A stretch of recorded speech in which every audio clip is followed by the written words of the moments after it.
Malcolm became one of the lowest forms of human beings you could become, according to his own testimony in his autobiography. Before he reached his 21st birthday, he was locked up.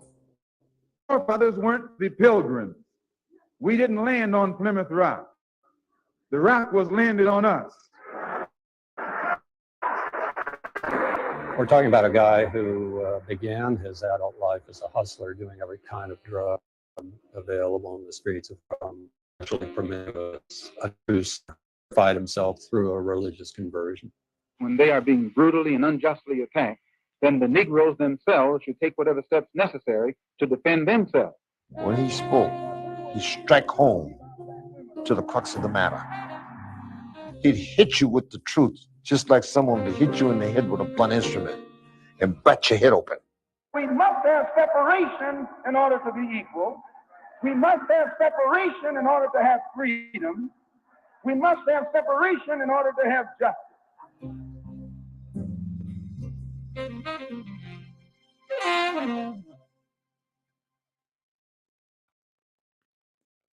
What is your real name? Malcolm X. Is that your legal name? As far as I'm concerned, it's my legal name. Would you mind telling me what your father's last name was? My father didn't know his last name. The last name of my forefathers was taken from them when they were brought to America and made slaves. And then the name of the slave master was given, which we refuse. We reject that name today. You mean you won't even tell me what your father's supposed last name was or gifted last name was? I never acknowledge it whatsoever. Although he did not acknowledge his given name in later life, he was born Malcolm Little on May 19, 1925 in Omaha, Nebraska. He was the fourth child of Louise and Earl Little. Earl was from Georgia, Louise from Grenada. Earl, a Baptist minister, worked in construction to feed his growing family. Malcolm's childhood was heavily influenced by his parents' involvement in Marcus Garvey's Black separatist movement. Garvey preached that to survive, blacks must form their own nation outside and separate from whites. The Garvey movement largely represented blacks who were not professionals, not largely lawyers and doctors. At least they were not prominent so much. They certainly reached down to get the masses of black people who were not in the mainstream largely of the African American community. The Ku Klux Klan was then powerful in the North. In Omaha, the Klan threatened the Littles before Malcolm was born because they were Garvey organizers. Rather than fight, Earl moved his family in years, first to Milwaukee, then Indiana, settling in Lansing, Michigan in 1928. By then, Earl and Louise had 4 boys and Earl. Despite the dangers, Earl continued his work as a Garveyite. He didn't have a permanent church, but he was a preacher.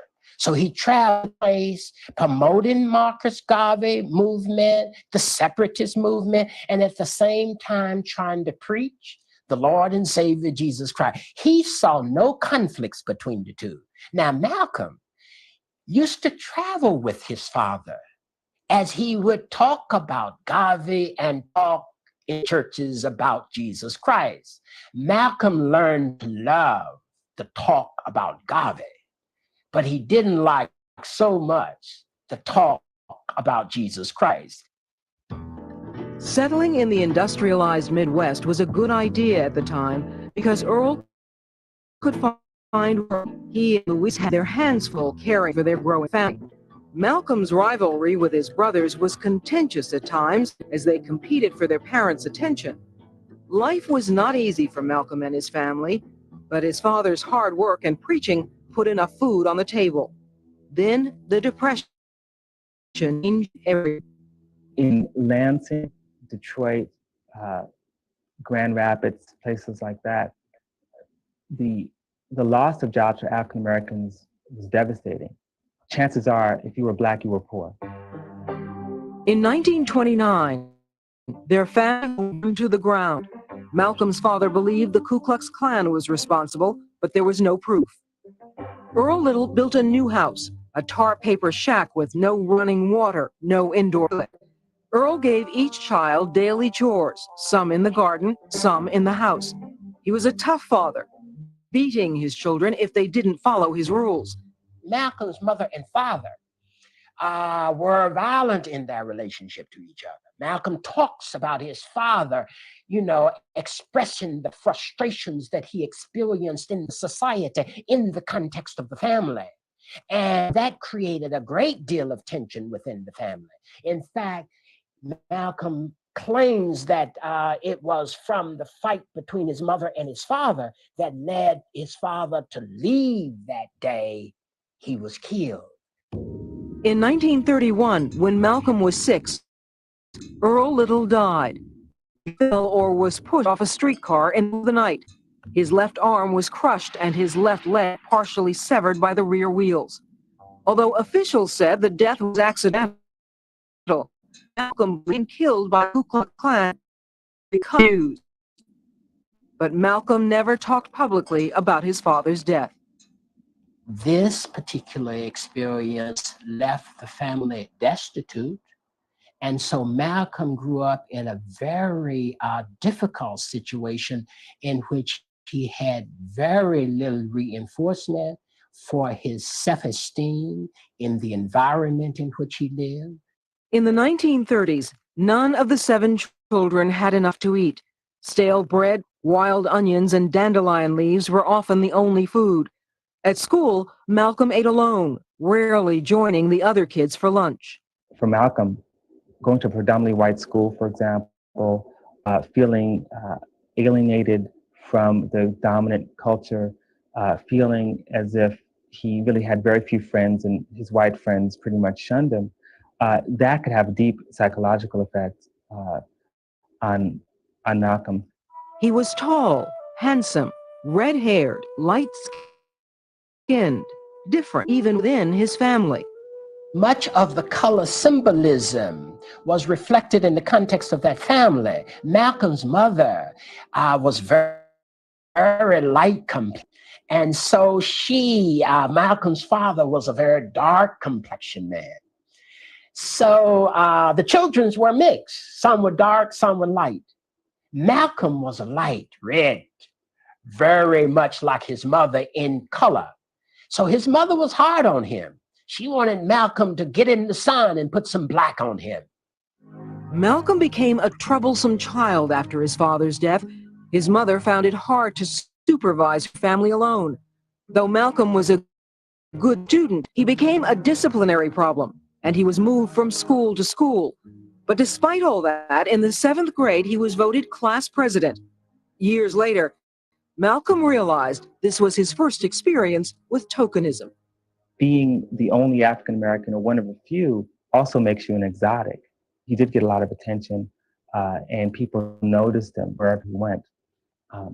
It's also an unusual situation to be not only young, black, poor in a predominantly white community, but to be as intelligent and as articulate as he was, which made him in some respects an automatic leader even among his peers. Because his teachers found him so hard to handle, in the 8th grade, Malcolm was placed in a white foster home in Mason, Michigan. The authorities thought new surroundings would calm him. Soon he was first in, but his desire to achieve, to be somebody, quickly faded.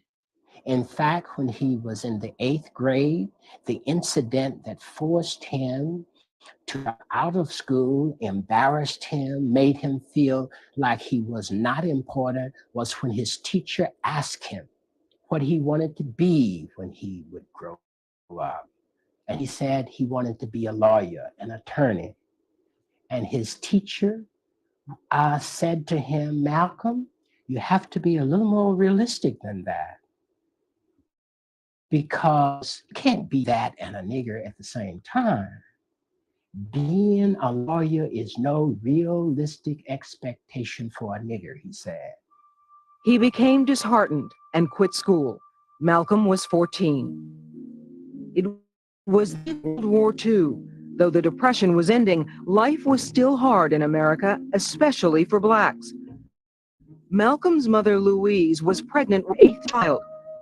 The father was unknown. She was increasingly losing touch with reality. After her son was born, she was found wandering in the cold of winter, her feet bare, her baby boy held tightly in her arms. Louise was declared legally insane and committed to Kalamazoo State Hospital. Malcolm now had neither mother nor father to guide him. He could not be just like the white children, and thus being shown in many ways that he could not be accepted just like anybody else. And this tension grew in Malcolm, so much so that he dropped out of the dominant society. School had no meaning for Malcolm. Teachers could not discipline him. He sometimes stole, but something new was on the horizon. His sister Ella, a daughter from Earl Little's first marriage, came from Boston to visit the family. Turned home, she asked Malcolm to stay with her over the summer. She knew her half-brother was having a difficult time and took it on herself to save him. But Boston opened Malcolm's eyes. Boston was the big city, and he was treated by his peers immediately as a kind of country bumpkin, backwards, young. And one way to escape that country was to enter a kind of cool subculture, in this case of the suit, of the hipster, a kind of underground, predominantly male youth culture that was raised in the late 30s and early 40s. After the summer, Malcolm returned to Lansing, where his family was still struggling to survive. He felt isolated and sent Ella a letter saying he wanted to live in Boston. She told him he was welcome. By February 1941, he was back in a city that would change his life forever.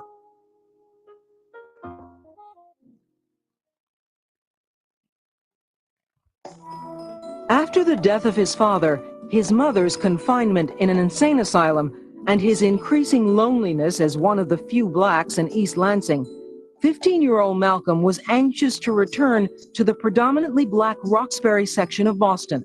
Once there, he gave his sister Ella more problems than she could handle. She literally went around the streets looking for him. Because, he came to Boston, like he was a country boy. And he, of course, had to do a lot of ducking and dodging because there were a lot of relatives who lived in Boston at that time. And he just, just became completely dazzled by everything and wanted to get out there. But to be like the blacks at the called the ballroom hall, he wanted to be like the blacks who were not ashamed of who they were and who lived in the underworld. And he became a part of it. When you go to a place like the Rosen Ballroom, for example, they were packed full of young people, men dressed in zoot suits, young women who sort of identified with the hip culture. Malcolm bought a colorful zoot suit. Then he took the painful, fashionable step of conking his hair, straightening it using lye, raw potatoes, and eggs. He was starting a new life. Though Ella wanted him to be a lawyer, to go into business, Malcolm's thoughts were elsewhere. After years as an outsider, Malcolm had finally found a place where he belonged. They embraced him because, one, he was articulate. They embraced him because he ended up being a very good dancer. He was stylish. He would put on a suit of clothes and look like a changed person, a brand new person, and step out of his background and into kind of a whole new world. Part of that world was the inner sanctum of the pool hall, the hangout of hustlers, hipsters, budding crooks, time criminals. I used to play pool in this pool room every day. And Malcolm had a reputation in Roxbury at that time of being one of the best dressed men in town with the famous zoot suit. And he was standing on the sidelines, watch fellas shoot pool. One day in the pool hall, Shorty Joe made a great shot, and in the excitement, lost his watch. And I looked at Malcolm and I said, "You didn't see it, did you?" Because he was a newcomer. And he had a smirk on his face. And I walked up to him quick with my hands in those days, and grabbed him and I drew back to hit him. And when I did, somebody grabbed my arm and said to me, "No, he didn't take your watch. Somebody else got your watch and they're gone." Now I was in the process of apologization. Man, I'm sorry. I falsely accused you and so on and so on. That was the beginning of our friendship. Despite the fancy clothes, to survive, Malcolm had to take what he called slave jobs, menial work open to blacks. He was a cane porter on the New Haven Railroad, bussed tables, swept floors. Clubs, big entertainers of the day, Malcolm shined shoes.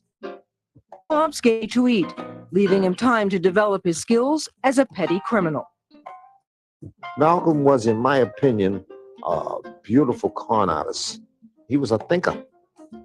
And he learned these things from street smarts, I call it, from living on the streets and being around people in the hustling world.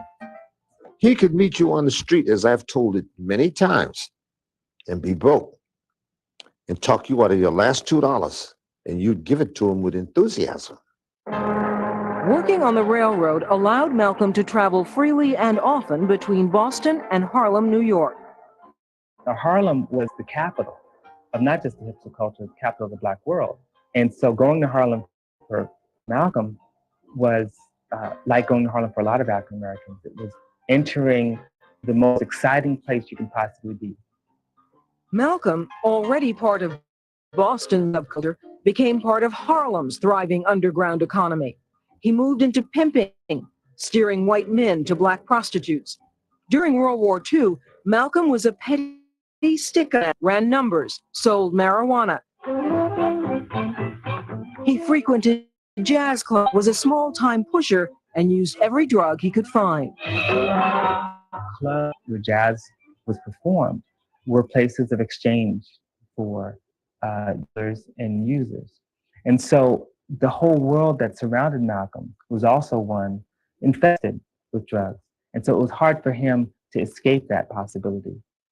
In spite of the lure of Harlem, Malcolm always returned to Boston, to Roxbury, where he was admired for his flashy clothes and his charismatic personality. He was like a Romeo, and I say that. The girls were all after him. He was the type of person that when he walked down the street, he would command attention. With that blood red hair he had and with that zoot suit on, the girls were all in love with him. During Christmas 1945, Malcolm, in constant need of new thrills, on a strawberry suite, came 3 white women, one of whom was Malcolm's girlfriend. We went out stealing for 2 weeks for a fun, kid. Somebody in the gang said, oh, let's go out and break in somebody's house for fun. Being adventurous as young people like to be. We certainly wasn't doing it for money. We were making our own livelihoods in our own rights. So for fun for 2 weeks, and after 2 weeks, we stopped. Malcolm was eventually arrested when he attempted to buy back a watch he had pawned. The gang was caught, indicted, and tried in early 1946. Malcolm and Shorty could not make bail and were kept in a cage inside the courtroom. Jarvis said the detectives and prosecution were furious that white girls were socializing with black men. They tried to get the girls to say that we had raped them. The girls wouldn't hear that because they knew better. They sentenced the girls to 5 years in a reformatory and gave them a suspended sentence and set them free. But Malcolm Little, not yet 21, and Malcolm Jarvis were given up to 10 years in prison. We were not hardened criminals. We didn't feel that we deserved that kind of time as first offenders. So we were given that time mostly because of our associating with white girls. It was very difficult for Malcolm not to be put in jail and not to get trouble in with the law because of the context of the world in which he was living. And it was in prison that his life was transformed. In jail, Malcolm made a pact with Jarvis that they would learn everything they could and not come out, in Jarvis's words, as stupid and dumb as we went in. Life in like nothing they had ever. The cell you lived in was 6 by 12. You had a hard cot to lay on, one table, one small stool, a bucket of water, no running water, and a bucket for defecation. It was unsanitary, unclean, and filthy.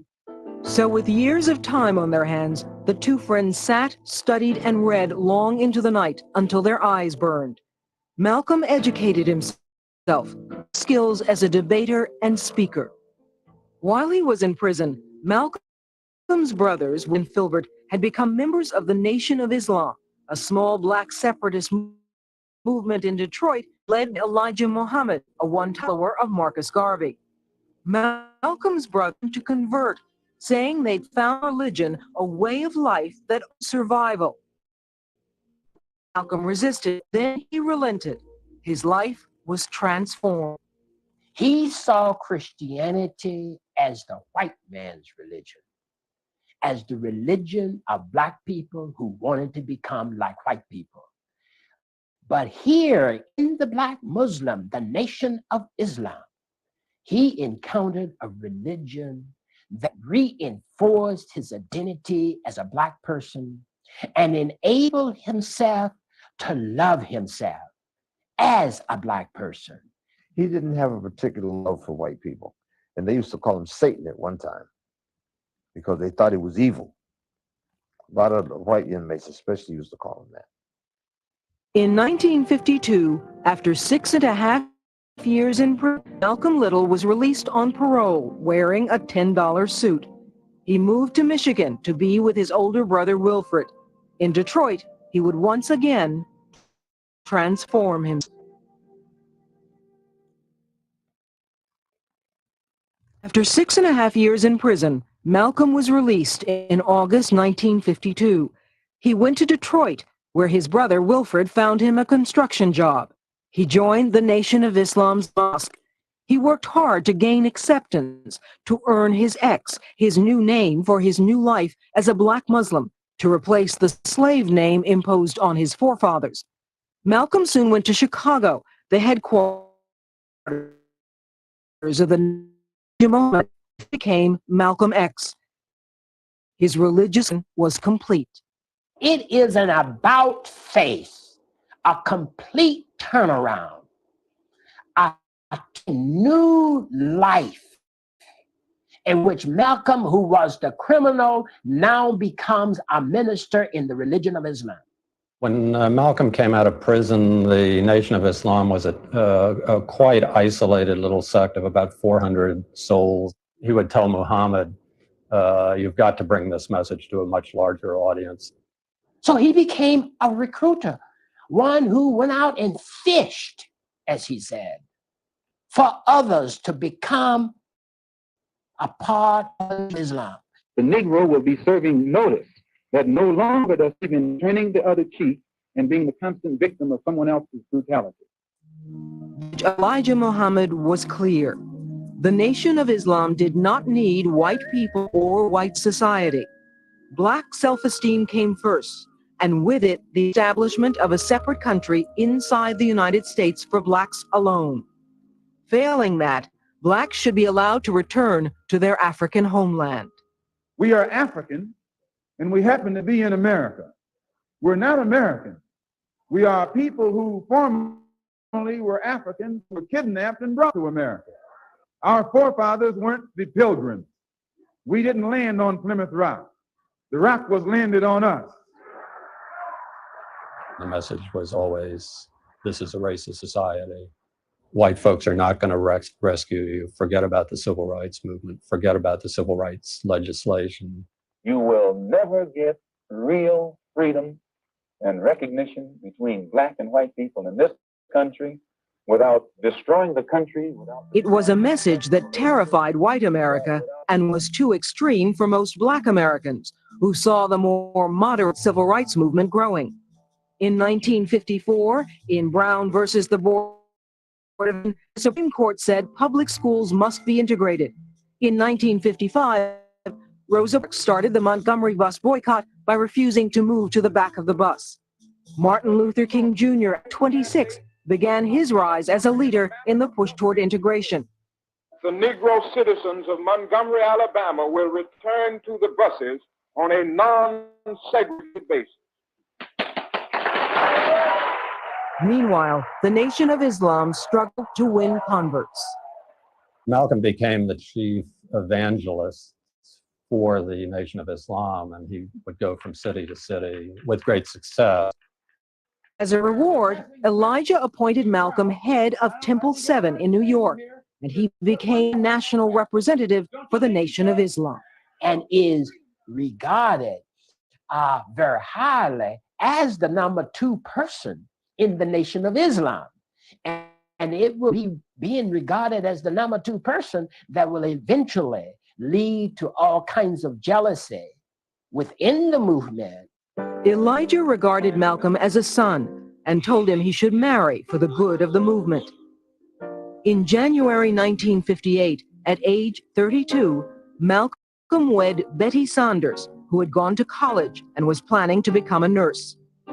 They moved to a small house in East Elmhurst, Queens, owned by the Nation of Islam.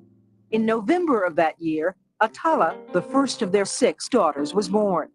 Malcolm was a caring father, a good husband, but he was almost never home. His missionary work and message came first. Blacks have been deprived for hundreds of years. It's time to take a stand. In the areas of the country where the government has proven itself unable or unwilling to defend the Negroes when they are being brutally and unjustly attacked, then the Negroes themselves should take whatever steps necessary to defend themselves. Because of Malcolm's efforts and his personal charisma, the movement was growing fast.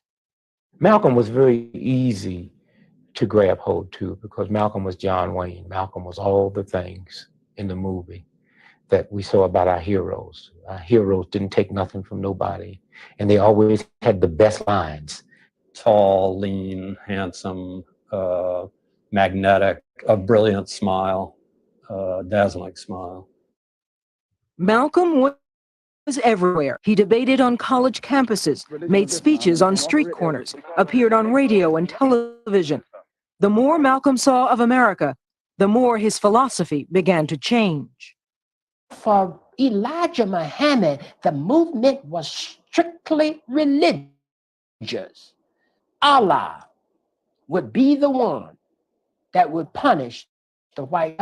Malcolm, however, did not want to wait on God. It was the start of the rift between Malcolm and the Nation of Islam. But there was something on the horizon that would widen the split further. Malcolm discovered that Elijah might have fathered as many as 8 illegitimate children. He thought if the story got out, it could seriously hurt the movement. He called fellow ministers he trusted to warn them of the danger. All 3 of the people he told immediately blew the whistle on him, called headquarters in Chicago and said, Malcolm is blaspheming against the messenger.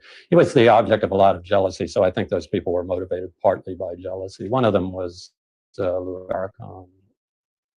Malcolm's finding out that Elijah Muhammad was actually the biggest hypocrite of all was quite devastating to him. It took the very foundation upon which he was standing out from under his feet. His access to Elijah became limited. He was rarely quoted in Muhammad Speaks, the newspaper he created. But despite his problems, Malcolm continued preaching the gospel of the Nation of Islam. Give us a chance to solve our own problem among ourselves on some land of our own, instead of continually trying to force us into white society, where the white society knows we're absolutely not wanted. Now, Malcolm did not see how you could get freedom for African Americans by trying to be like white people. He did not see that whites would ever accept us fully as human beings.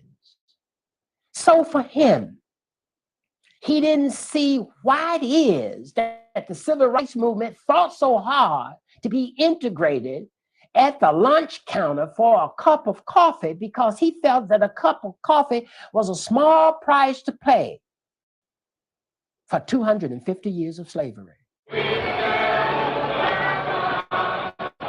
As the civil rights movement gained momentum, the Nation of Islam remained on the sidelines, unyielding in its dreams of separatism.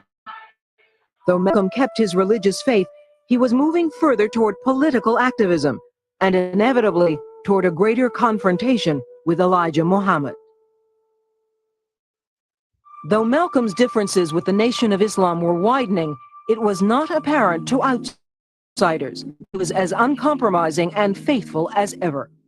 The Honorable Elijah Muhammad says that the only solution for the problem is that our people, of which there are now 22 million, be involved in mass exodus back to our own homeland. Despite adhering to the party line, Malcolm became increasingly isolated from Elijah Muhammad and his inner circle. The assassination of President John F. on November 22, 1963, gave the Nation of Islam a way to limit Malcolm's growing influence. Not want anybody talk the devil. On December 1st, Malcolm gave a standard speech, but in an unusual departure. His case is coming home was a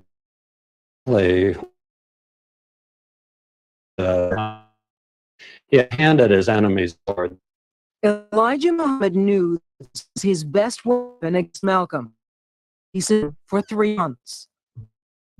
In 1964, Malcolm had a secret meeting with Elijah in Phoenix and learned he had no chance for reinstatement. His ideas for the Nation of Islam had become too threatening to Elijah Muhammad's power structure. They didn't want Malcolm to succeed Elijah, leader of the movement. And the best way to make sure that Malcolm was marginalized and expelled. And worse, Malcolm began to receive death threats by telephone, by letter, and on the street. In March 1964, after 3 months of silence and much soul-searching, Malcolm quit the Nation of Islam to form his own organization, the Muslim Mosque Incorporated. He wants to join the civil rights movement to broaden its scope so as to make it much more militant, infuse some militancy in it. Malcolm brought his new message everywhere with Washington. During a hearing on civil rights, he accidentally met Martin Luther King Jr. for the only time. The two men merely exchanged greetings. In April, Malcolm delivered a major speech defining his new activism. The ballot is as powerful as the bullet. At least they're both important. And if you don't use the ballot, you're going to have to use the bullet. The Nation of Islam, continuing its purge of Malcolm, filed a notice ordering Betty and their daughters to vacate their home. Malcolm and his family did not leave. Soon afterwards, his sense of religious mission drew him to a once-in-a-lifetime opportunity for a pilgrimage to Mecca. It was a journey that would fundamentally change him. I didn't see any racism. I didn't see any conflict between the people over there because of the colors of their skin or the differences in color of skin. Many in America wanted to believe that Malcolm had modified his extremist views. What most whites wanted Malcolm to say and to do was to act as if racism had been eliminated, and therefore I like all white people. And Malcolm could never say that. In 1964, Malcolm formed the Organization of Afro-American Unity, created to reach out to blacks throughout the world as an expression of brotherhood. Unlike the other leaders of democracy, he was treated in Africa when he traveled around almost like he was the Secretary of State, you know, from black folks in America to the rest of the world. But to the American government, Malcolm was seen as a revolutionary. Malcolm was a haunted man and a hunted man. Agents of the American government, both of the State Department and the CIA, were monitoring his movements around Africa. He gets home and the climate is tindery hot. Inflammatory articles against Malcolm appeared frequently in the Nation of Islam newspaper, Muhammad Speaks. The most notorious was one written by Louis Farrakhan, then Louis X, who had been a protege of Malcolm's. Malcolm himself described it as In December 1964 and into January 1965, the threat continued. There were even several attempts on his life, assumed by some to be inspired by the Nation of Islam. I said, if you think for one moment that these brothers are not going to try to take you out, you're mistaken. But he knew he was hunted, and he knew his days were numbered, I think. In the early morning hours of February 14, 1965, his home was firebombed and destroyed. Except for a lucky stroke of fate, he and his family, including quite small children, and his wife, who was pregnant with twins, would have died. I really think Malcolm didn't want to die. I mean, he knew he was going to be killed. I knew he was going to be killed. Malcolm continued his mission, making speeches in Detroit and New York. In the week following the firebombing, observers described him as being very tense. On Saturday, February, the day before he was to make a speech at the Audubon Ballroom in Harlem, he checked into the Hilton Hotel in Manhattan. I think he enjoyed the luxuries. He used to kid about it. He'd say, now I know what white folks have been hiding from us all these years. Despite his going into hiding, threatening calls to his home and the hotel did not stop. Sunday morning, Malcolm phoned Dick Gregory in Chicago, wondering if he would be there for the speech. And Malcolm sounded kind of sad, but Malcolm knew something was going to happen, you know. And then I said, I love you. And I would have liked to say, see you when I get back, but I knew better. Before the speech, Malcolm was making plans for a trip south later that week. I went backstage and I was talking to him. And I remember thinking for the first time that he really looked harried. He gets to the lectern, does the traditional Muslim greeting. I heard him say, Assalamu alaikum. Somebody leaps up and says, nigger, get your hands out of my pockets. And then the next thing I heard was the shots. And when I heard the shots, I jumped up and I ran through the doors into the main room. And and it sounded to me like literally hundreds of shots. The first blast killed him, riddled his chest. And I heard, people screaming and getting knocked down. And I got knocked down on the floor. Two more guys come up, one with a Luger and one, I believe, with a 45. Dead body. So I laid on the floor till I heard the shooting stop. Then I jumped up and I ran down and I jumped on stage. And I saw him, laying there on stage, and someone had pulled his shirt open, and I saw the bullet holes in his body. At 39 years of age, on Sunday, February 21st, 1965, Malcolm X was assassinated by 3 men, all members of the Nation of Islam. He died for what he believed in. He believed with his whole heart, soul, and mind in the struggle of Afro-Americans in this country. 1 week later, thousands would attend Malcolm X's funeral in Harlem. People were stunned by his death. Black America had lost a powerful leader. Born into a life of struggle and uncertainty, Malcolm X lived as a hustler and pimp, then as a fighter for his people, and finally a man of God. But the controversy sparked by his death would ensure that Malcolm X would not easily be forgotten. Malcolm X was laid to rest in Harlem, New York, February 27, 1960. He remained uncompromising in his expectations.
In the name of my ancestors,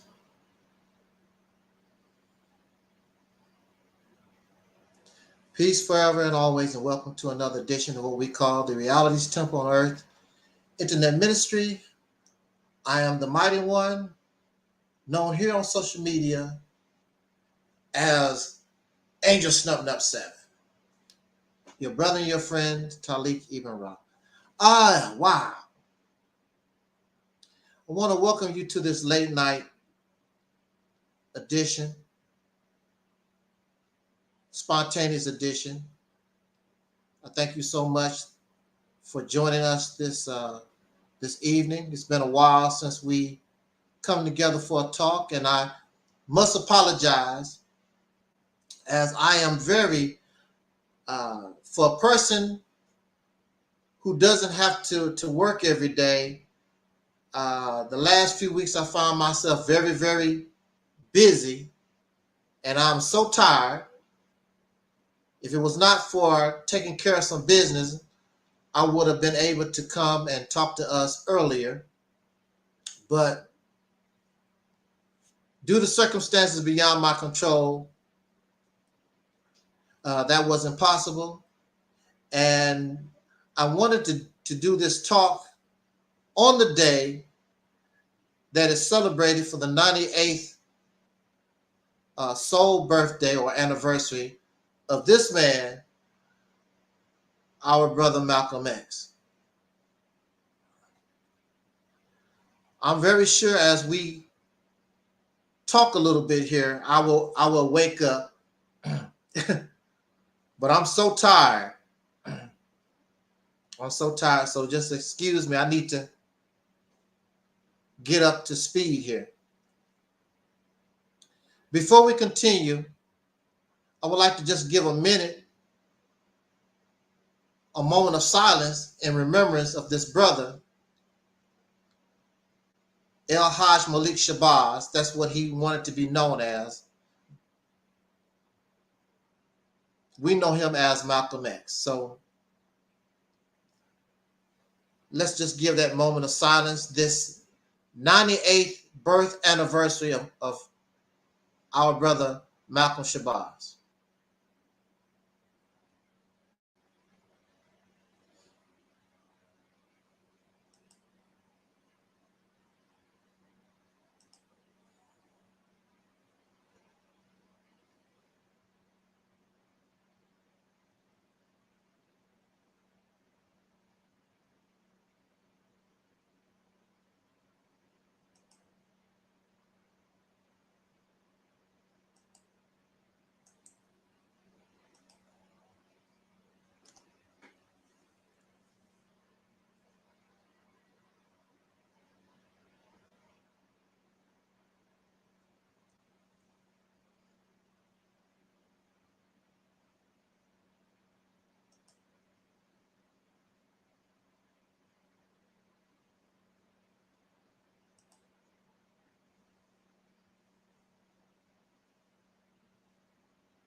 I would first like to say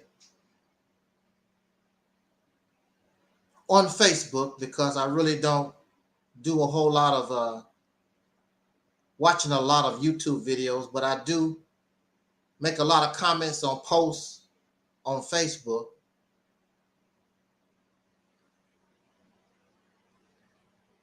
And there are thousands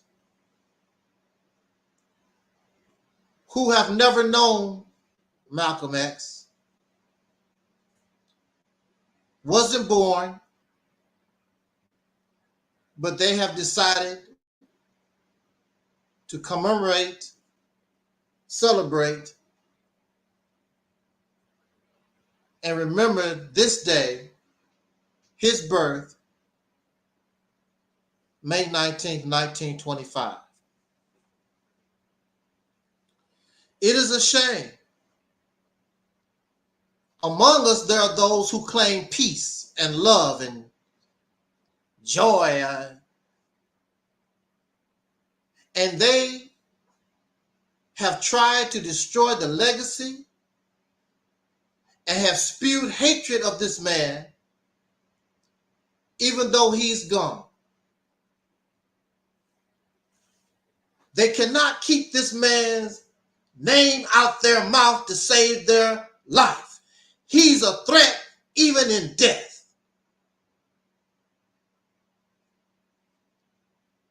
A hell of a man. You got to be a hell of a man to be in your grave, and those who didn't even know you want you dead. You're already gone. There are those who wasn't even born who want the man dead again, because there's an element of hate. How can you hate? For what? Where is your hatred coming from? Because you gave this man nothing. The only thing you did was use him. You didn't give that man nothing. There are those who take and use you, and when you stop giving to them, when you stop kissing their ass, they have the nerve to hate you. You ain't do nothing for them. So there's a group of people. The only thing that organization, Nation of Islam, done was take from this man. Didn't give him nothing. Well, we gave him wisdom and understanding. That don't pay bills. That don't buy shoes. That don't create generational wealth. And then the little chunk, broken down ass house that you let him live in, you burn him out of that after all what he done. So they asked me, and I'm accused of being a Malcolm X worshiper.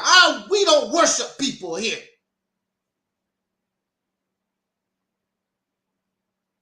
I'm going to stand up for this man because he needs and he earned being somebody standing up for him.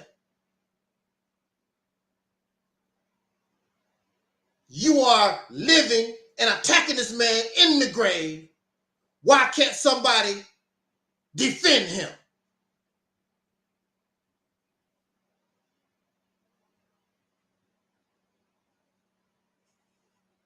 Pieces of trash. The man cannot even rest in peace.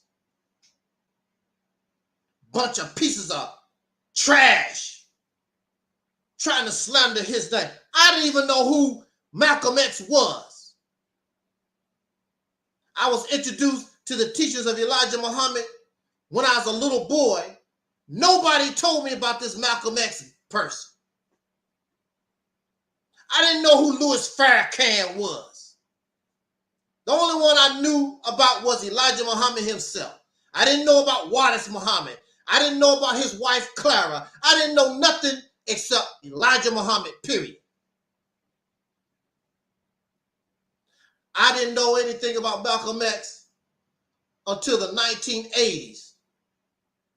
And when I first learned of Malcolm X, it came from the mouth of a hateful Louis Farrakhan, calling him a hypocrite and a manipulator and a deceiver, all kinds of stuff. And I was in his ranks. I was wearing a bow tie for Louis Farrakhan. But I'm not a zombie. I'm not a cult member. I think for myself. And I don't know who the hell you are. I did not follow Louis Farrakhan.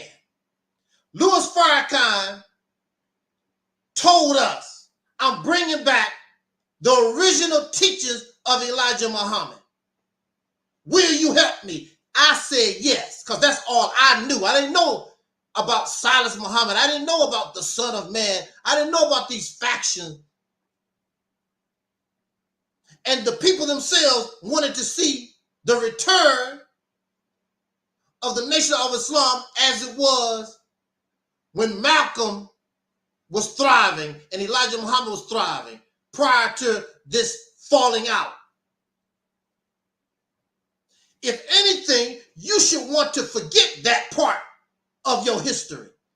You should want to forget it. Because Malcolm is gone. Elijah Muhammad is gone. When somebody asks you about it, you should simply say, that was a part of our history. We regret. We learn lessons from it. We move forward. But no, you got to, Malcolm was a traitor. And the reason why Malcolm is dead is so I can live because I'm better than Malcolm. That's what it's all about.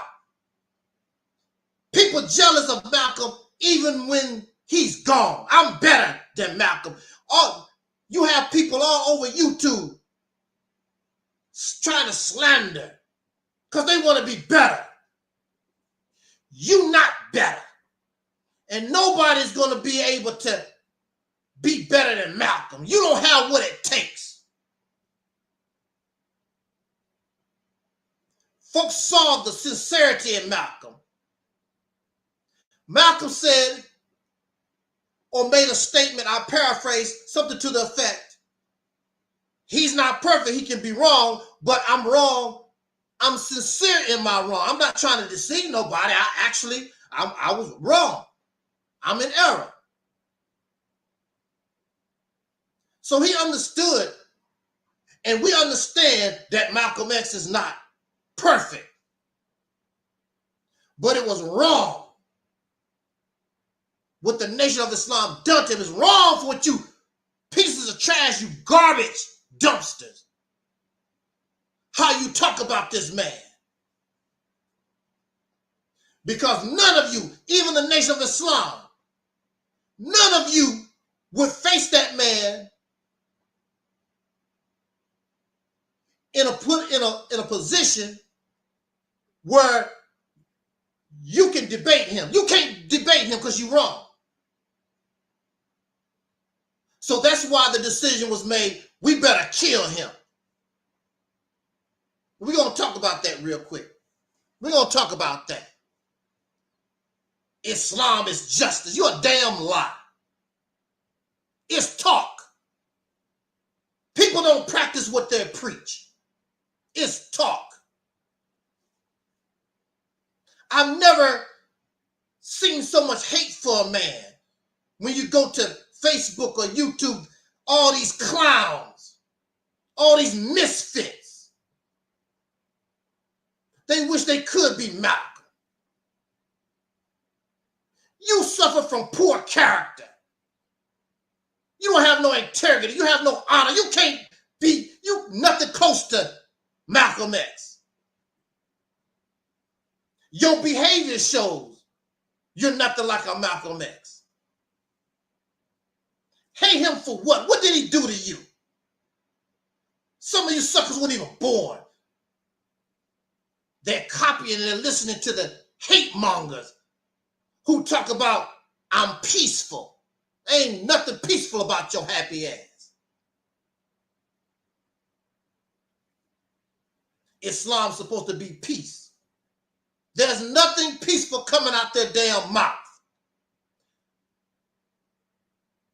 Louis Farrakhan spent at least 10 years. I know because I lived it. I was there some of the way.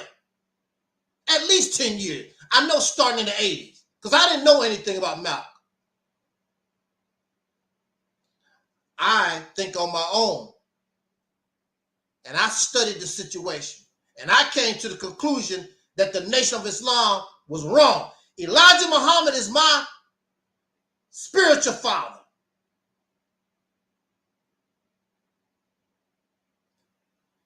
I love Elijah Muhammad. Elijah Muhammad taught me, stand on the truth regardless of consequence. So does that mean if Elijah Muhammad is wrong, that I don't stand, that he gets a pass, or do that mean for everybody?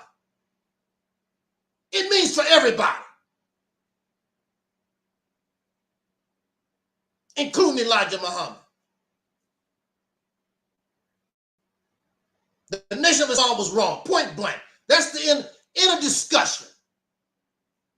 There's nobody here, just like in the case of Malcolm, you ain't gonna bring your happy ass here and try to debate me to try to justify what the Nation of Islam done, and you claim to be peace lovers. In fact, there's nothing peaceful about no religion, especially these Abrahamic religions. All of them have been promoted and spread by violence. There's nothing peaceful about them. The Bible and the Quran is filled with violence. There's nothing peaceful about it. What is God doing peaceful? God is killing people. God is telling you to hate your mama, separate from your father, all kinds of stuff like that. What's peaceful about it? What's loving about it? They always talk about Jesus' love. What is loving about the Bible? Well, the character Jesus, the character Jesus, he ain't do nothing to nobody. But when you look at the Bible and the Quran itself, look how violent it is. There's nothing violent about it. We live in a nation supposed to be under God, under Christianity. What's peaceful about it? They are involved in a war on the sidelines. Usually they are involved in the war between Ukraine. They are part of that violence. Giving weapons away. Violence. The peace-loving Americans. The money and the time that you spending on destruction, it wouldn't even, you costing you millions of dollars. It would be much less trying to find a peaceful solution, but you're dealing with warmongers. And you're dealing with children that don't compromise their position because they're children.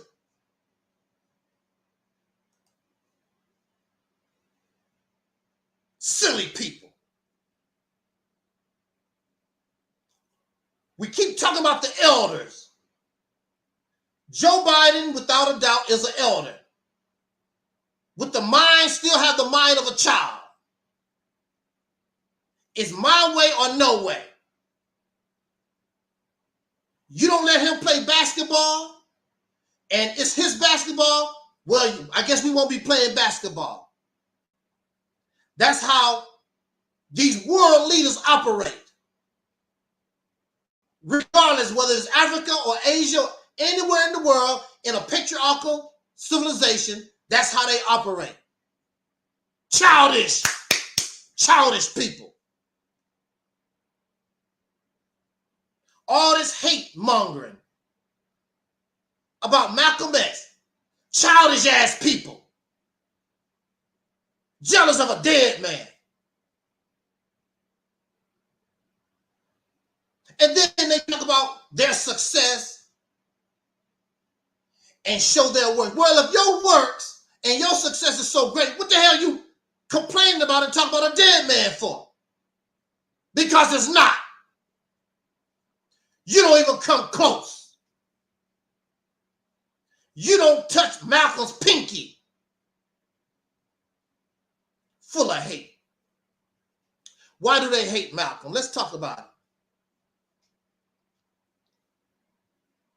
Sister Betty, his wife, may she also rest in peace.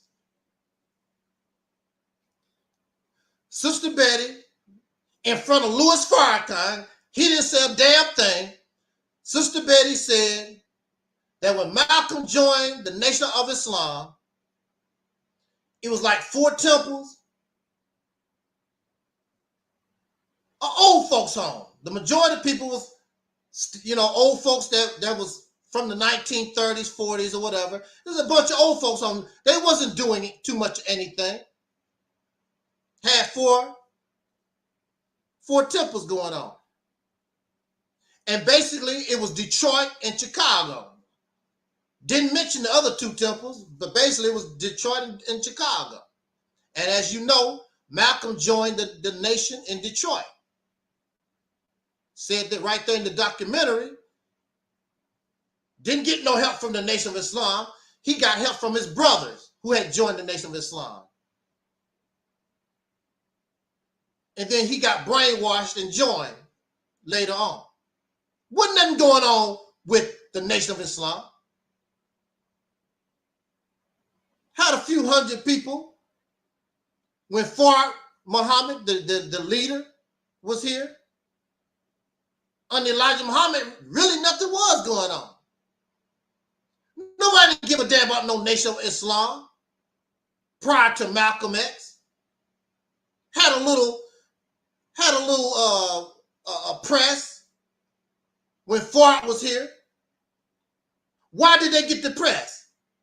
They got the press basically because under Fard, the original teachings under Master Fard Muhammad,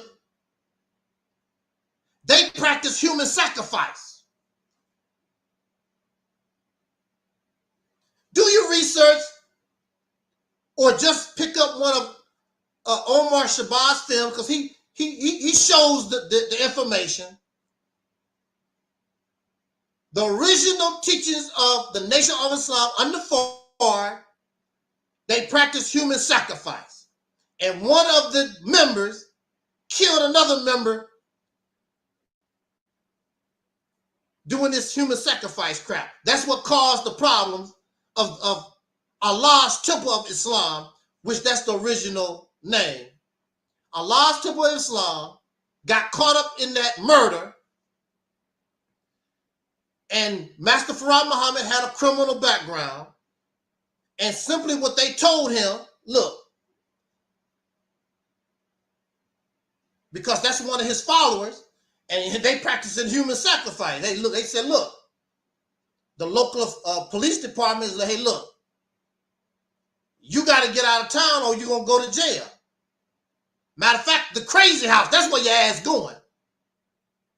And Fard Muhammad's got the hell out of town. And so we really don't know if he left Allah's temple, because there's no record really, to my knowledge, there's no record that he really left Elijah Muhammad in charge. But that's a story to itself. But what we do know is that Elijah Muhammad changed the name to the Nation of Islam, and he changed some of the teachings and made Fard Muhammad God in person. That's not the original teaching. That's not the original teaching. That's what Elijah Muhammad brought as part of his Nation of Islam. And Fard Muhammad is not around to say yes or no.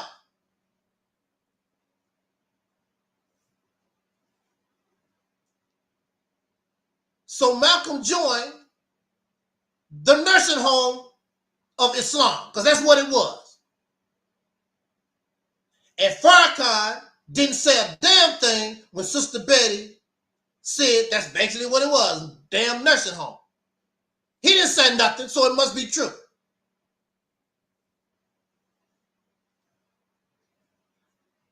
As it was stated in the documentary that we watched prior to my coming on the live stream, Malcolm was impressed by all this stuff. And he wanted to be accepted. And so he began the work. And I can relate to Malcolm because that's the way I was. I wanted everybody to know about Nation of Islam. I couldn't sleep. I want to tell people about the Nation of Islam. I want to tell people about Minister Farrakhan rebuilding all this. I'm going to dangerous places. 1, 2 in the morning. Cabrini Green Housing Project. I was told one of the most dangerous places to be in the daytime, let alone at night. Walking the streets of Harlem 1, 2, 3 in the morning. I'm telling people about Allah. I'm telling people about the Honorable Elijah Muhammad. I know how Malcolm felt.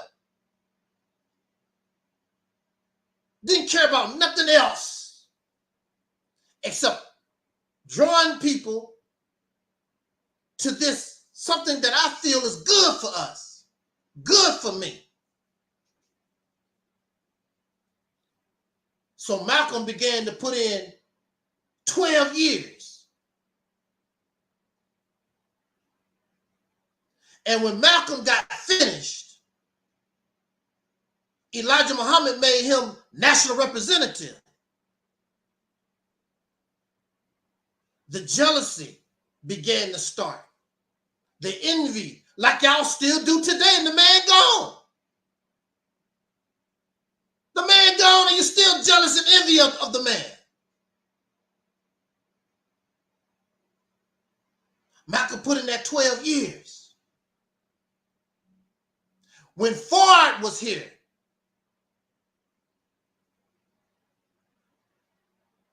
he only drew. The only reason why Fard Muhammad was able to draw the people that he did, this was the 1930s.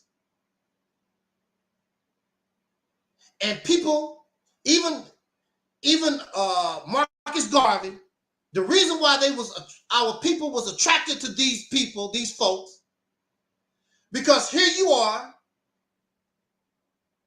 We just came off the slave plantation. Matter of fact, in the 1930s, there was people still alive who actually was on the slave plantation a few years ago. Still alive in the 1930s. Because of the racism, the oppression of this country, here you are, you had Marcus Garvey, here you had Noble Drew Ali, here you had Elijah Muhammad, Nation of Islam. You had all these folks telling us that we kings and queens and how God is going to destroy the white man. That attracted us to that. We want that.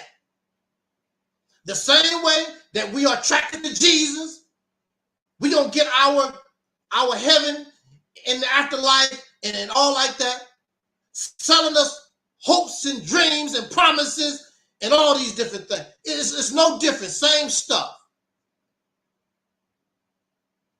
You're incredible because you're black and you are the original man.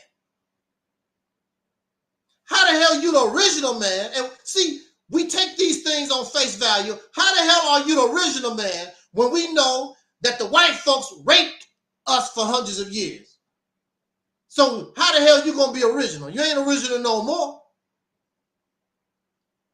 But we accept these teachings, and Malcolm accept these teachings on face value because it sounds good. We love things that sound good. A lot of you women out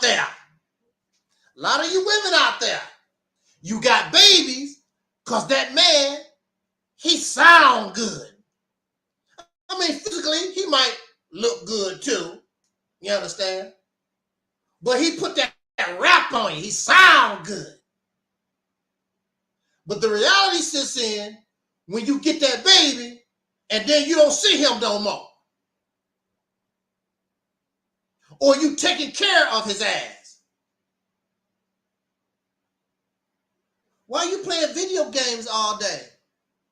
We got bills to pay. Oh, I got it. Don't worry about it, sugar. Damn, you look good. Go get me a beer. We love things that sound good.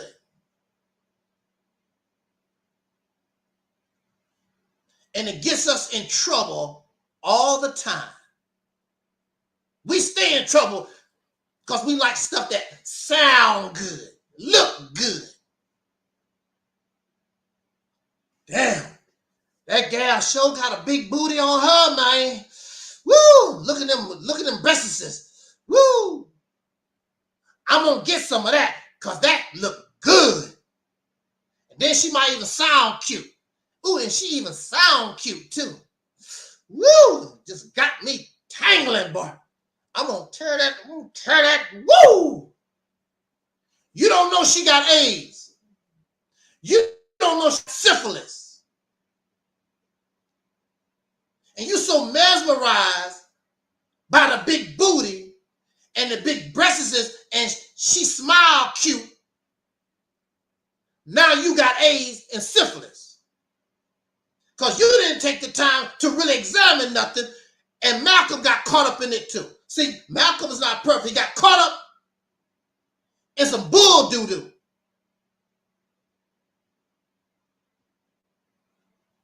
It don't make any difference how intelligent you are, because clearly Malcolm is intelligent. There are many people caught up in all this religious, spiritual bull doo-doo, and they are intelligent. But it sounds good. That's the trap. Speaking of trap, y'all ever heard of the Venus flytrap? And the Venus flytrap produces this sugar, and it attracts the insects. And the fly and any other bug come because they want something that's sweet, smell good. And so when they go in to get the sugar, get something that's sweet, then the Venus flytrap slowly shuts and trap them. They can't get out. This is religion. This is spirituality. This is these pro-Black Pan-African ideologies. They give you sugar. They give you something sweet. And you get caught up in the trap. Malcolm got caught up in the trap. I got caught up in the trap. The only thing that saved me, I've always been a self-thinker. I always question stuff. That's the only thing that saved me. Otherwise, I would probably still be with Farrakhan, clapping my hands, talking about, "Oh, minister, when you go on the mother plane, come back and get us." Dumb stuff. Selling false promises. Giving you something sweet. You catch more bees with honey than with vinegar.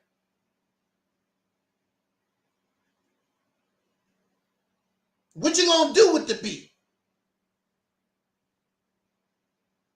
You gonna catch the bee so you can make a slave out of it. That's why.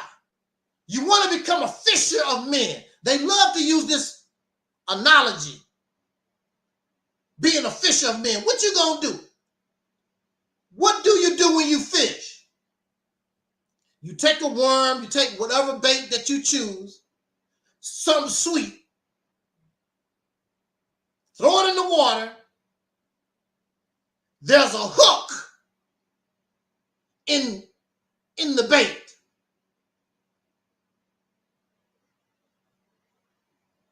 You're not trying to feed the fish. You want to get the fish out of the water so you can eat it. You trick the fish for your own benefit. That's what the church do. That's what Islam do. That's what these churches and religions and ideologies, that's what they do. They fish for you. And they got a hook to get you so they can eat and suck your blood. give you something sweet. See, we don't offer nothing sweet here. So the fish pass us by.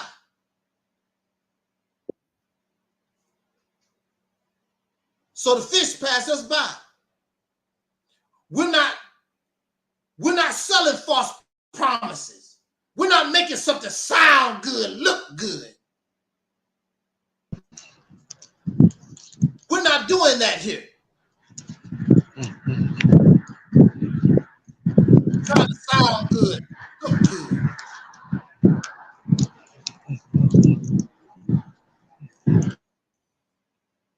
We're not doing that here. These people putting on a show because they're not here. They're here to suck your blood. They're not here to mean any good to you. So Malcolm does 12 years. And this creates jealousy because it's 12 years of success. He's steady building. He's steady building the nation of Islam. Steady building.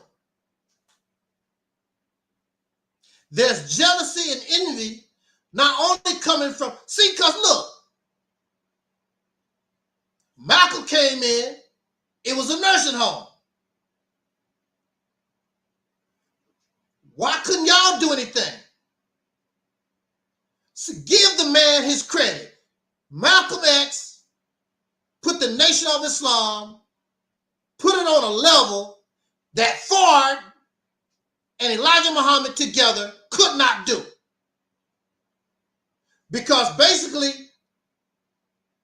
the original followers of the Nation of Islam were literate people. They were some of our worst people, the criminals, drug addicts, and people of that nature. That's who the original believers in the Nation of Islam was. When Malcolm got done, Malcolm attracted intellectuals, scholars, teachers, other preachers, historians, all people from everywhere was attracted because, see, look, it don't make any difference. What? We love Michael Jackson, the Jackson 5. And we know that Michael Jackson is very talented. Michael and the Jacksons is nothing without Motown. Michael and the Jacksons and Motown is nothing without promotion. Somebody got to go out and promote, let you know that you exist. They got to promote. Malcolm X was the promoter. He took those teachings and packaged it in a manner where it was acceptable to the people. He became the face of the Nation of Islam. And whether you like it or not, y'all pieces of trash, you cannot talk about the Nation of Islam and you don't talk about Malcolm X because he's the one that put it on the map. And everybody that come behind Malcolm, including Farrakhan, all of them based their scholarship, how they carry themselves on the example of Malcolm, who was the national representative. He was the face of the Nation of Islam. He also was the captain. He was also the one that influenced the FOI and how the men related in the Nation of Islam. And all of them, because they never was on this level before, so you have to do things a little bit different because we have lots of folks here. And he was the face, he was the representative of the Nation of Islam. Elijah Muhammad said, or called Malcolm my son. And a lot of folks did not like that.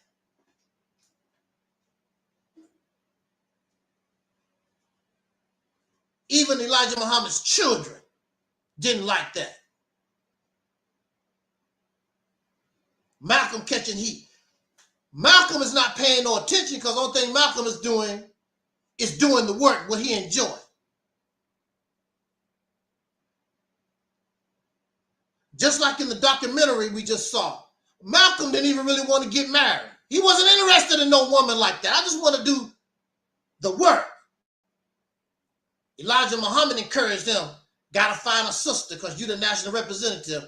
We got to maintain this look. He didn't care about getting married. He didn't care about that stuff. So he got married. But he wasn't interested. But according to what I saw on the movie Malcolm X by Spike Lee, Sister Betty was trying to get him the heads up. Hey, there's a lot of jealous folk. These people not your friend. You got a lot of folks in here that they don't like you like that. Not because you did anything wrong, because they want to be you. Now here I am, Angel Snubbed Up 7, and I catch a lot of heat. I haven't done nothing to nobody. The problem is, they wish they could be like me. I ain't done none of these damn people. You wish you could be as strong as me. You wish you had our creativity, express our uniqueness. You got to copy people. You got to be an Arab. You got to be some foreigner, whatever. We develop it ourselves. You wish you could do that. So they express their hatred on us because we want to be who we are and not copy some sucker from some land we never been before. They really jealous. They jealous of Operation Exodus, Mississippi. They don't even want to hear it. They so silly. They don't even want to hear it because they know that what they've had for the last 90, 100 years it's had a little success. We know that. We give you credit for that. But it has not caused us to win. You done had 100 damn years. How the hell you gonna argue with me? There's make no sense for you to argue with me. You got 90 years, 90, 100 years under your belt. We had a pan-African nationalist brother, whatever. I told him, you already had 100 years. We looking for another. Like, damn. How much time you need?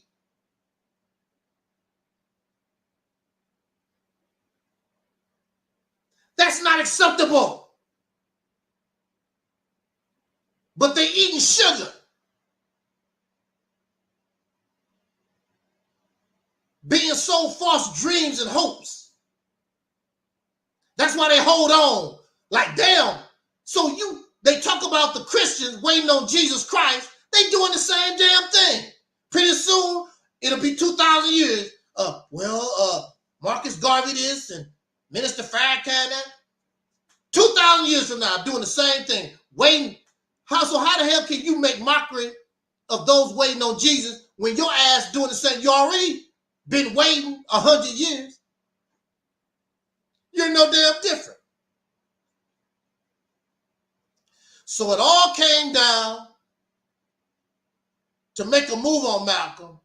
It all came down to a chicken come home to roost. We don't need to really get into a whole lot of history because a lot of us, we already know this.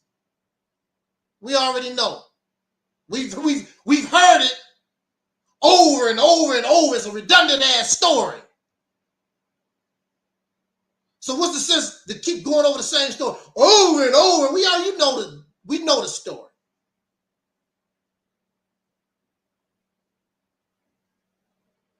Chicken come home to roost. Malcolm should not disobey Elijah Muhammad's order. Reports now is that Malcolm never knew about it. He never knew about the order. But he gonna get punished anyway. He wasn't told. But anyway, it doesn't make any sense, because how can you get upset about the assassination of President Kennedy and your doctrine is the white man's the devil? And you telling people that America is going to be destroyed. Now you can say that the white man is the devil, and you can say America is going to be destroyed. Oh, Lordy, let's not talk about the assassination of President Kennedy. Lordy, oh, the President Kennedy. Which is worse, the white man, the devil, and my whole country is being destroyed? Don't you think that's worse than the assassination of President Kennedy, where you said, well, you know, black people love Kennedy also. They also love Lincoln. They love a whole lot of folks. And your ass was still saying, still talking about it. You still were saying that the white man's the devil and all that.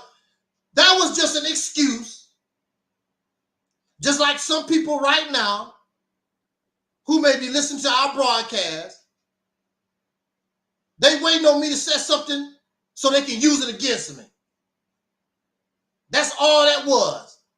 They used that against Malcolm to justify sitting him down. And probably because that's what the white supremacists, that's what the white folks that was giving Elijah Muhammad money wanted Elijah Muhammad to do something about his boy. He getting out of control, because Malcolm, just like the documentary, Malcolm was looking at things outside of religious teachings. You got to do something with that guy, this Malcolm guy you got. Malcolm, see, when you're caught up in a cult, when you're brainwashed, you don't see things clear. In 1959, Elijah Muhammad was sick. Malcolm basically was in charge of Savior's Day, 1959. I believe that was 1959. They invited some white supremacists to Savior's Day, and those guys said some foul stuff. In fact, it was so foul, and people didn't understand why Elijah Muhammad allowed these Peckerwoods to come talk. They called black people monkeys and other stuff. Savior's Day. Now, if you notice, the FOI didn't get upset and try to kill nobody, and they at your meeting call you a monkey in your face. Call the black race monkeys, apes or whatever. They let them get away with that. But now we know that Nation of Islam was taking money from those type of people, from, what's his name, JB Hunt, or whatever his damn name is. The Nation of Islam was taking money from these kind of people. We know that. Elijah Muhammad don't care if he lose a few followers. These people giving him big time money. And Malcolm knew some of it. He had an idea something was going down. But when you are a cult member, when you're brainwashed, you look over stuff. That was the first clue. That should have been a first clue to Malcolm that something is wrong. Then the next time, in 1962, when those brothers got killed in California, and Malcolm wanted to take revenge, Elijah Muhammad talked about settle down and all that kind of crap, and made him look stupid, because Malcolm been saying we don't turn the other cheek. But that's what they did. Let Allah handle it. And when it's all said and done, all these people have the nerve to talk about Dr. King and nonviolent protests. What did they do violent? But they have a problem with Dr. King and nonviolent protest. What did they do violent? They didn't do nothing. Even to this day. You see these news reports. these pro-blackity, black Pan-Africans, whatever, they get pulled over by the police, they have guns, they don't fire a shot. They know what to do. They lay their happy ass on the ground. That's what they do. And talk about, what did I do? What did I do? You know, my rights being violated. That's what you see these Moors on these videos all the time. My Moorish rights. I got legal rights in America under Moorish law, all this old chump stuff. A bunch of cowards. And they the ones talking about Dr. King.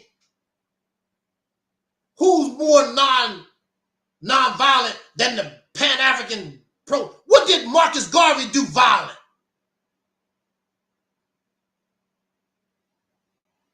When did any of these people attack the Ku Klux Klan? Never. Even to this day. So, of course, Malcolm X is not perfect because clearly Malcolm X was brainwashed. Clearly Malcolm X was a puppet. He was all caught up in that stuff.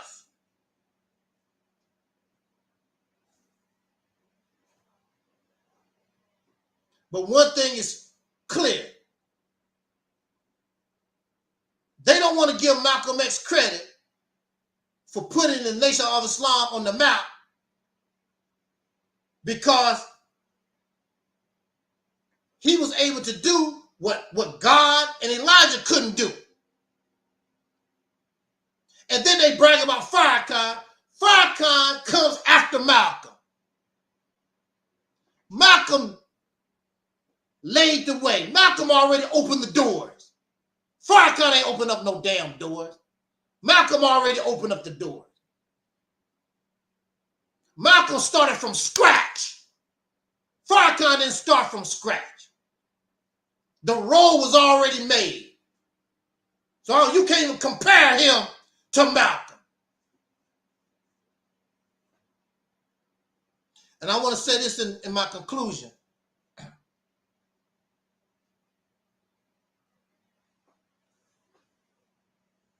The Nation of Islam teaches freedom, justice, and equality, which is a lie. Because Malcolm should have had a trial. Malcolm should have been able to go before the believers and defend himself against any allegations that somebody make.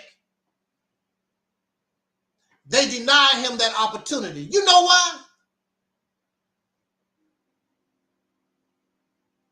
Because they would have found out that everything that was being said is true. There's a lot of celebrities who would rather pay Michael Jackson, for example, in 1993. There's a lot of celebrities who would rather pay millions of dollars to avoid a trial because in a trial, a lot of things are going to be revealed. A lot of things are going to be exposed that probably don't have nothing to do with whatever the allegations is. So I don't want folks to know my business like that. So I'm not going to do that. Elijah Muhammad is not going to put Malcolm X on trial because Malcolm has a right to defend himself, and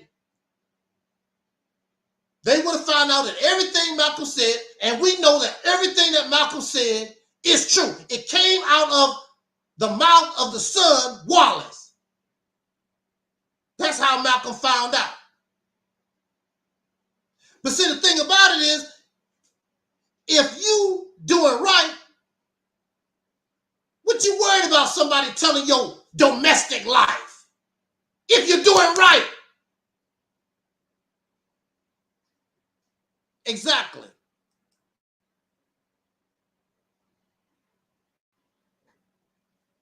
If you're doing right,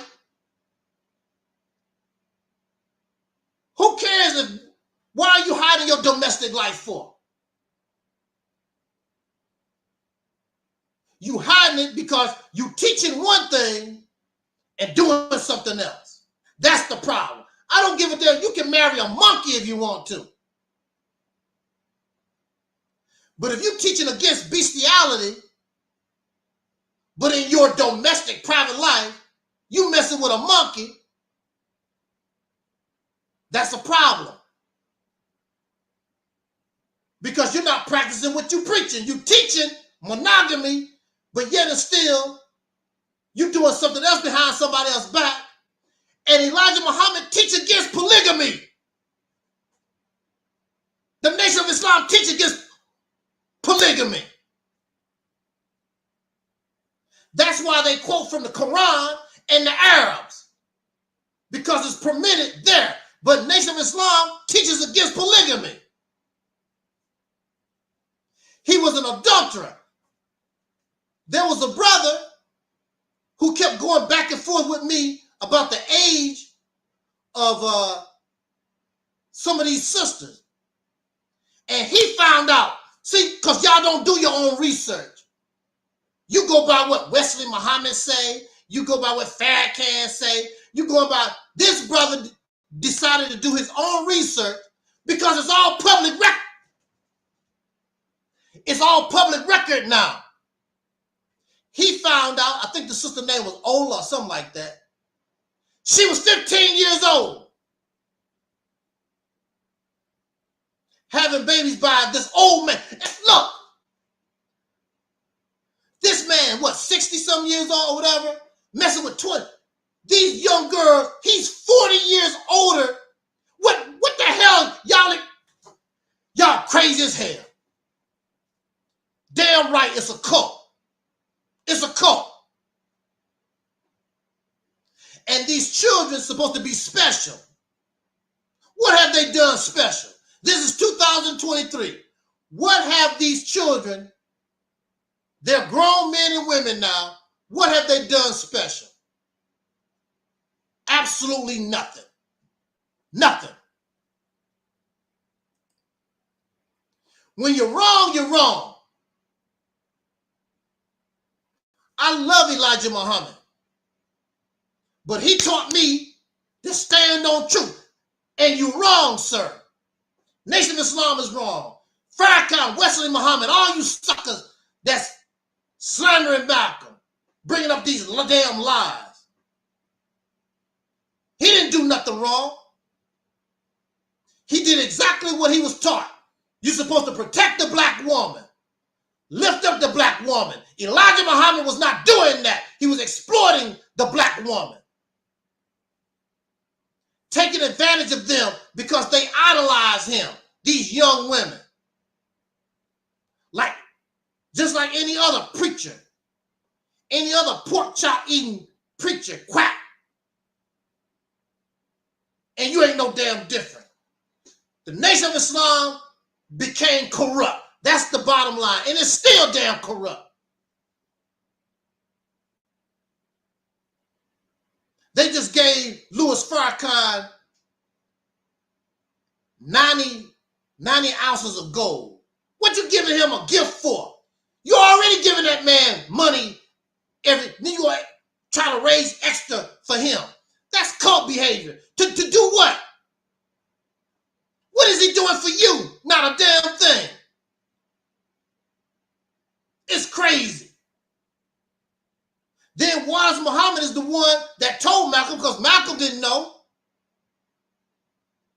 You didn't threaten him because that's Elijah Muhammad's son. We gonna take it all out on Malcolm because we don't like him anyway. We're jealous and envious of him anyway. That's what it was all about. Nation of Islam teachings, and even before it even got to that point, Nation of Islam teachings and Quran teachings, they teach against slander, envy, and jealousy, and all those type of things. So believers shouldn't even be listening to that stuff. But they was. When a brother come with slander to you, you're supposed to report it. Hey, so-and-so was saying this about Malcolm. Hey, so-and-so was saying this about Farrakhan. You're supposed to tell. They was eating it up. Nothing has changed. They're still doing it. There's people who probably jealous of Wesley Muhammad, jealous of Brother Ben. Matter of fact, it's my belief that somebody in the Nation of Islam got his original YouTube page taken down because they want to get him out the way so they can raise up Rizza Islam. Because Rizza Islam fits the purpose more so than Brother Ben. I believe that his own somebody in the Nation of Islam done that. Because I believe his page got taken down because of copyright infringement. The only people that can take your stuff down is you, the Nation of Islam.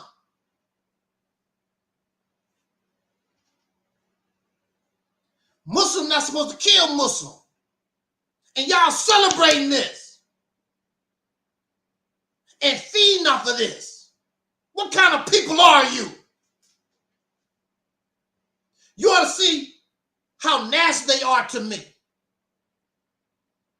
And I tell them, I thought you have supreme wisdom. I thought you supposed to represent peace.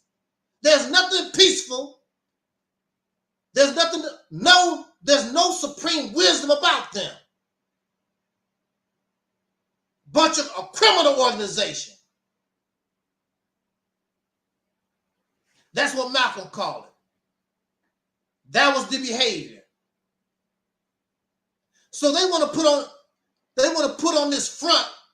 Now there are sincere people in the Nation of Islam. But there are a lot of people who are wacky and they still wacky. Nothing has changed. I'm going to defend this man, Malcolm X, because he deserved to be defended. I'm going to defend him. When y'all happy ass, leave the man alone. I'll be happy to shut up. Let that man rest in peace. But you can't do that because you want to show that you better than Malcolm. But you ain't did nothing close to what Malcolm was able to do. Nothing. Malcolm has an excuse. He's gone. You alive. And when they talk about their accomplishments, it's always about the past. This is what we did in 1930. This is what we did in 1940. This is what we did in 1950. This is what we did to Million Man March. Oh, that's old past crap. What the hell your ass did last year? Brother Taalik, what the hell did they do last year?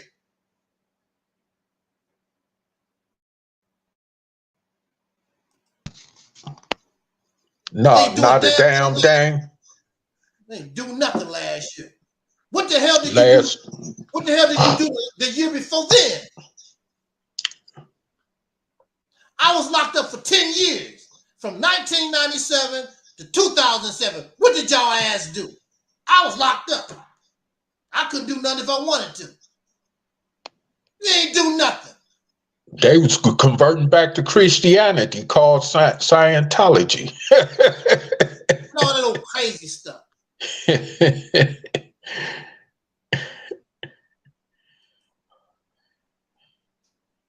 I'm gonna take this question. I'm gonna give the mic to you, Brother Taalik.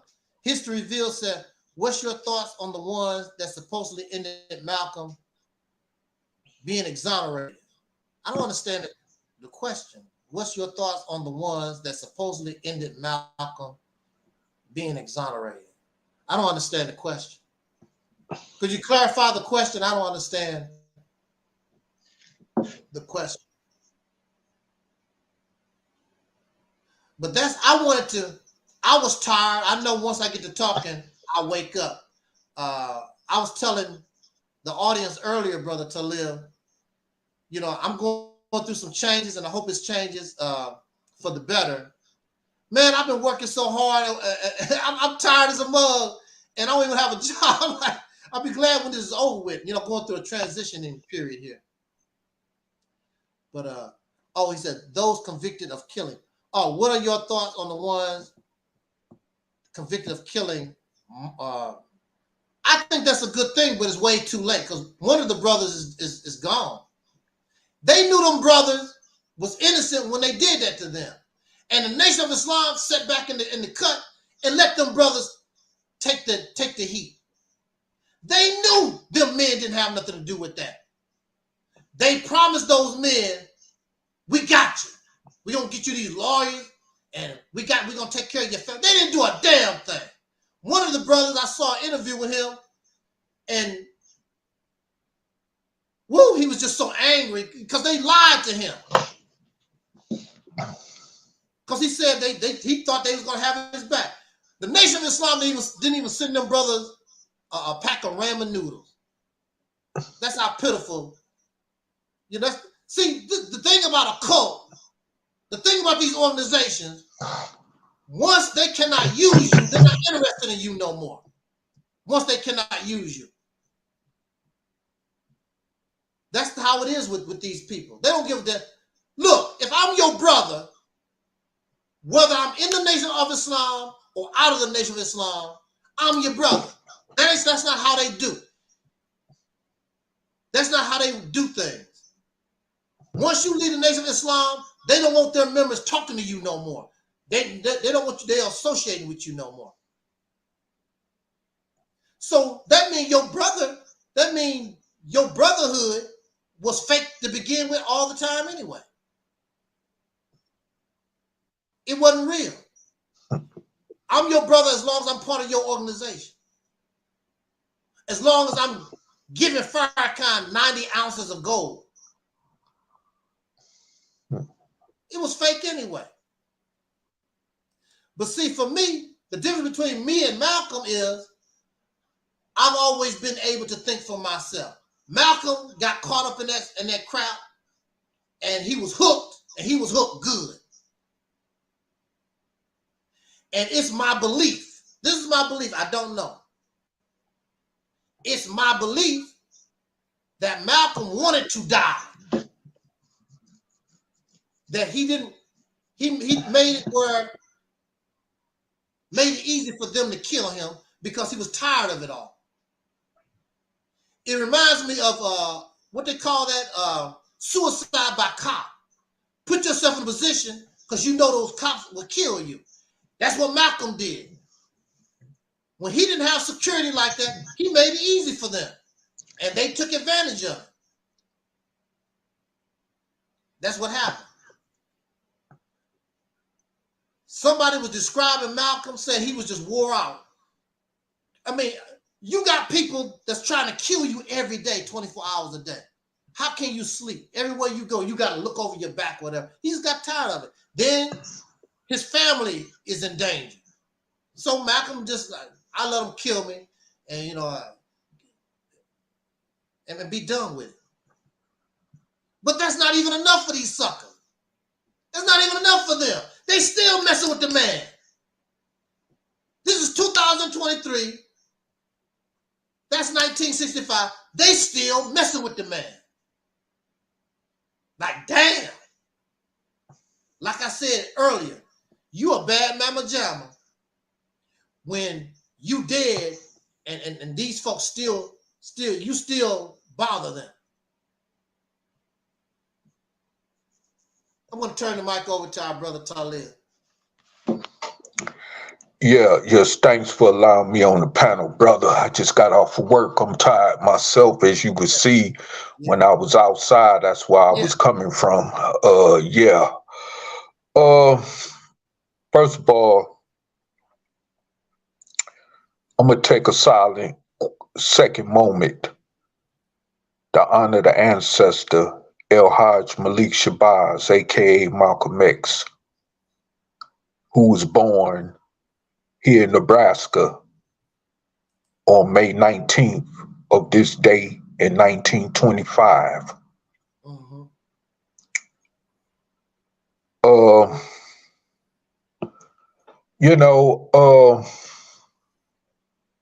as I look at what's going on now with the message that he left us and the work that he left for us to do, it's a damn shame that so many of us that claim to represent or honor him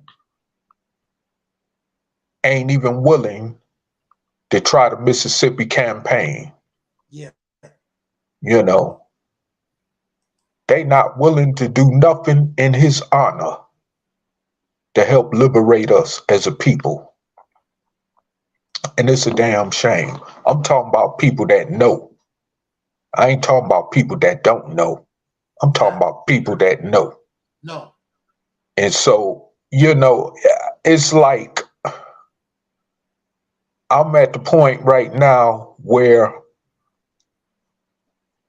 this is why I took a sabbatical from Black YouTube and social media, because they're not, you know,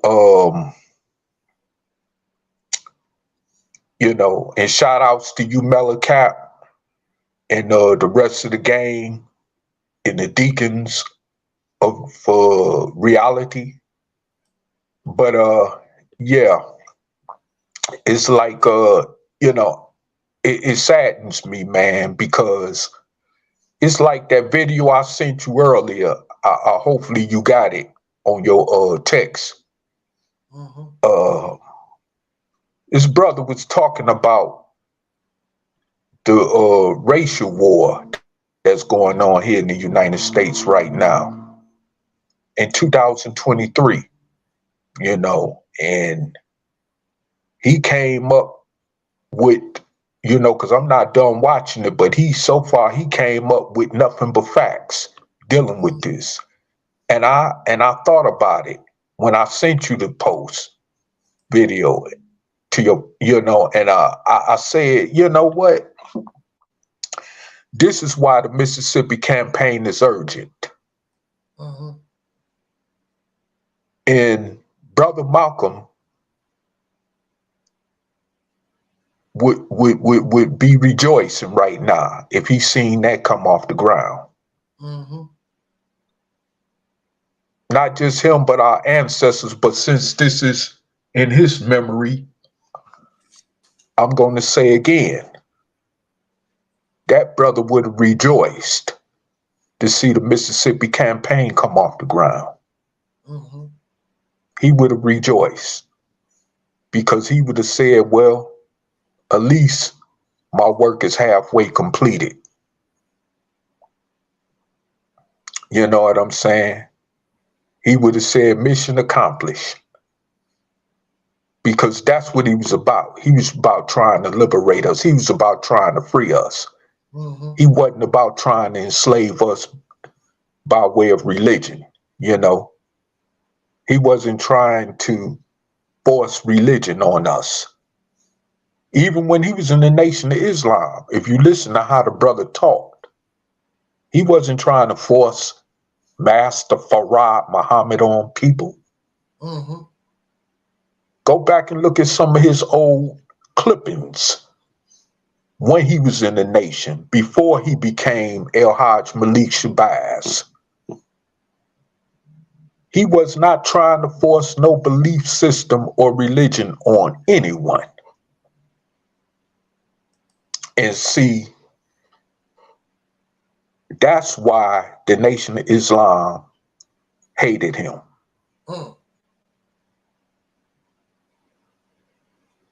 Because he was trying to push revolution for real. Although he was doing it from the Nation of Islam's platform, but they was not accepting that, because all they thing was about was money, like it still is today. Right.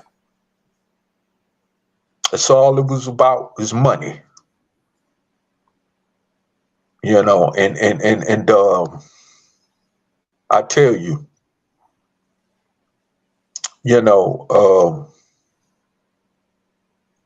I hate, You know, and I understand that the Nation of Islam is programmed, those in the nation is programmed to think the way they think towards that brother, towards Brother Malcolm. But the disdain, as far as the disrespect, is very unnecessary. Okay, you don't agree with him. You don't agree with the stance he took as far as his post-Nation of Islam transition. You see what I'm saying? But why you got to keep calling a man out of his name? You know? And I'm calling them out. I'm talking about cats like Eric Muhammad and other cats like him in the nation. You know, calling that man all out his name. You forgot he the one that carried the Nation of Islam. Whether you want to accept the truth or not, he carried the Nation of Islam. If it wasn't for Malcolm, the Nation of Islam wouldn't have got the popularity it did. Period. Matter of fact, the Nation of Islam will be almost defunct known like the Moorish Science Temple is. That came before them. You don't see nobody around the world other than not the name of the Moorish Science Temple of America or their leader, Noble Drew Ali, do you? Well, if it wasn't a Malcolm, the Nation of Islam will be in the exact same position. It'll be a fade away of the past, which nobody wouldn't hardly hear about. But because of Malcolm X, the world know who the Nation of Islam is. You even got followers of the Nation of Islam living in other countries around the world, converted to the Nation of Islam because of Malcolm X. Whether it's Canada, the UK, the Caribbean islands, even I think over in Africa somewhere, like Ghana, I believe, if I'm not mistaken. You know, even down in Latin America, you know, you have followers of the Honorable of Elijah Muhammad. You know what I'm saying? So, you know, that was because of the work of Malcolm. It wasn't because of the work of Farrakhan. It wasn't because of the work of Salas Muhammad. It wasn't because of the work of these other wannabe successors of Elijah Muhammad or the number one voice for Elijah Muhammad as Eric Muhammad claimed he is. It was because of Malcolm X. Eric Muhammad wouldn't be able to have a platform he has, even whether it's on YouTube or Facebook, if it wasn't for Malcolm X. Muhammad's United Temples, based out of San Antonio, Texas, would not have a platform they have if it wasn't for Malcolm. Even Marvin Muhammad, the son, aka Son of Man, wouldn't have his platform set up if it wasn't for Malcolm X. None of them. But yet, oh, by the way, Elijah Muhammad wouldn't have been known like he is now if it wasn't for Malcolm X. I told you Elijah Muhammad would have just been a fade in memory lane like Noble Drew Ali. Yeah. Who he studied up under before he became Elijah Muhammad. Okay?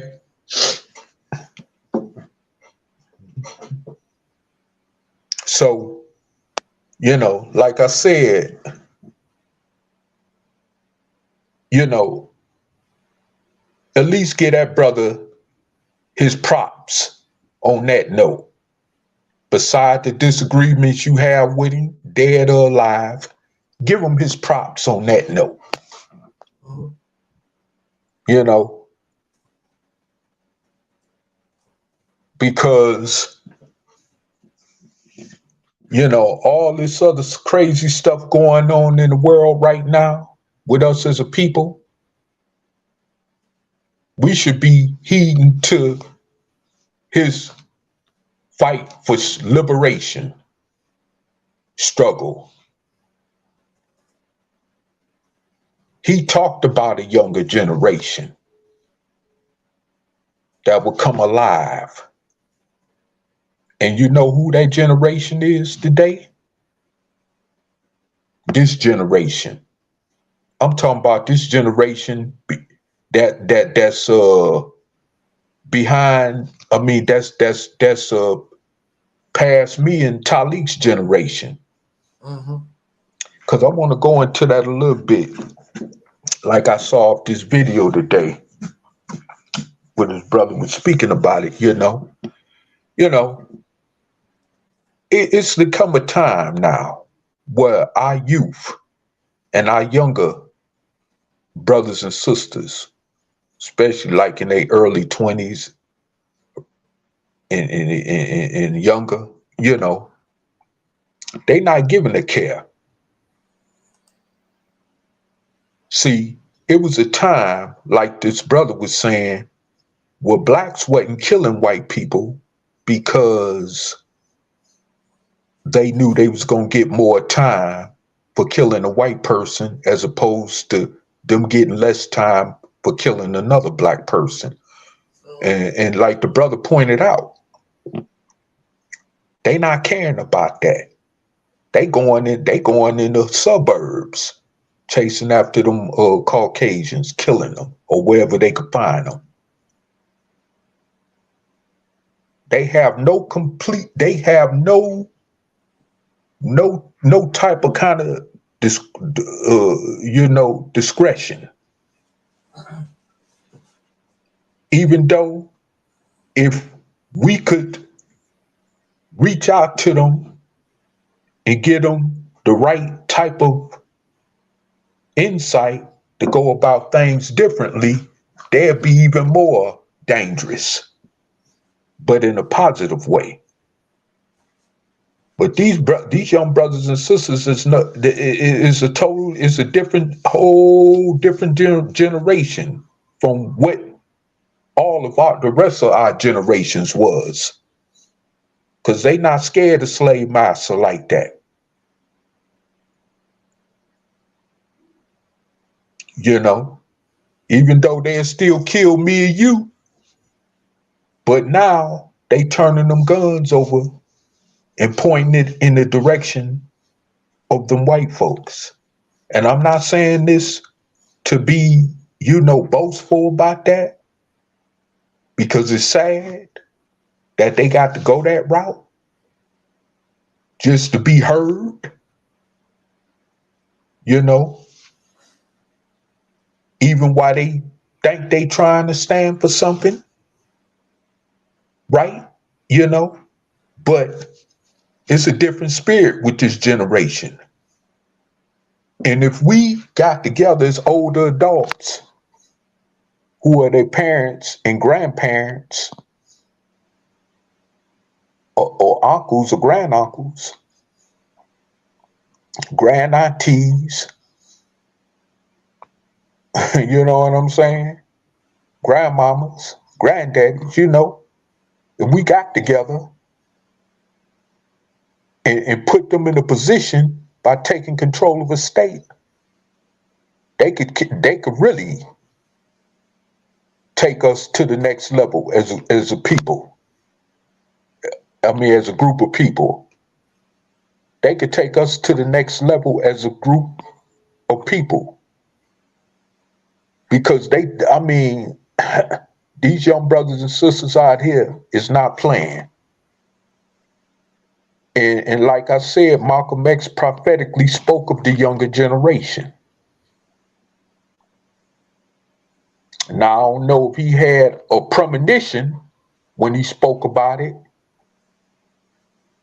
but obviously he must have felt some type of way where he saw the coming of a different type of young generation that wasn't happening. And today in 2023, me as their elder looking at them, you know, and I'm not trying to sound religious when I say this, but hey, I guess this generation is the type of generation that Brother Malcolm was talking about. Because they ain't playing. They not playing no games. And we should put them in a position to where they could really be flexible and leading us to complete liberation for once and for all from this over 400-year travesty that we've been going through as a people in this country. But that young generation is nothing to play with, I'm telling you. You know, they just need right direction.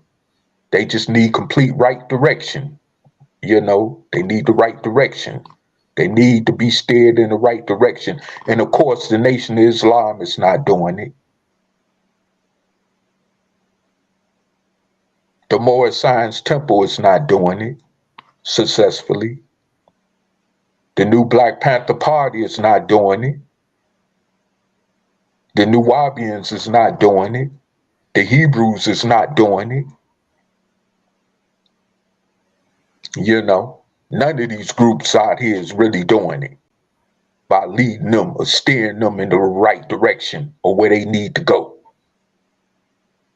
Because, I mean, you know, it saddens me because personally and generally, had I been there to be more of a better example, it's like most of all of us should have been around my age. This young generation would definitely be a power force to be reckoned with. And see, you know, this is why these white folks, you know, you know, coming out with these guns, committing these mass shootings, trying to kill off as many of us as they can, because they fear that one day it could possibly be a retribution from Black people for all the stuff that these Caucasians have done to us for the last 400 some years. You see what I'm saying? So, and who do they fear? It's not us old folks. We ain't nothing to them. It's them young ones. These young ones right now, running out here, doing what they doing, the wretched stuff they doing and all that, them the ones they worried about. And like I said before, they don't give a damn if they do get more time for killing a white person. They don't care nothing about that. They do not care. That's the mode they in. They ain't got no filter. And how they doing what they doing. And my generation, the generation me and Taalik come from, didn't have that type of heart when it came to dealing with these Caucasians. You know? So I know, man, look, And as a matter of fact, the brother even pointed out where these young soul black brothers out here with these guns, then even got to the point where they rather not even point them at the Mexicans. They rather just point them straight at the Caucasian. That's deep. You know what I'm saying? Because those of us who know the history between blacks and Hispanics in this country know that it's always been opposing conflicts throughout time between us and them. But they done got to the point they not even pointing the guns at them. They're pointing the guns at the white folks. It's happening all over the United States right now. Or you got, you know, right now in 2023, matter of fact, it's been quite a lot of bloodshed behind that. And we ain't even finished with the half of the year 2023. You know what I'm saying? So, I mean, man, I tell you, you know, we better wake up. We got a young generation out here that's willing to fight, that's willing to take this, even if they got to take it to the death. They willing to take this all the way. If we steer them in the right direction, give them the right tools to go about this before they destroy themselves. We don't want to see our young brothers and sisters destroy themselves like that, but we got to give them the right tools. In other words, we got to give them the answers.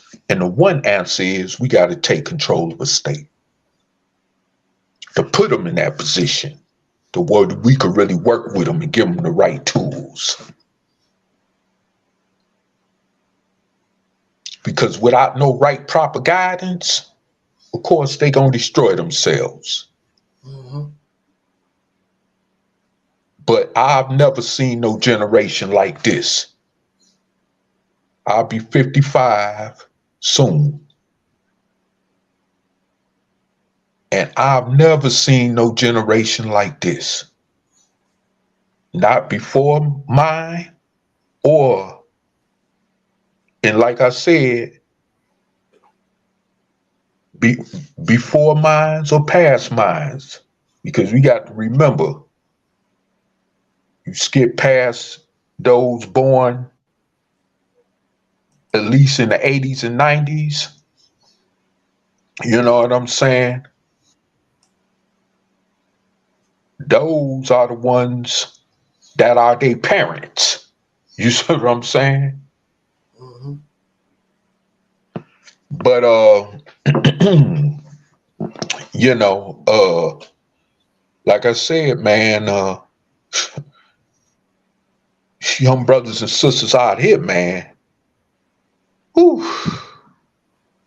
And I say it's almost hard not to be afraid of them because of how so destructive they are. I mean, for real. You know what I'm saying?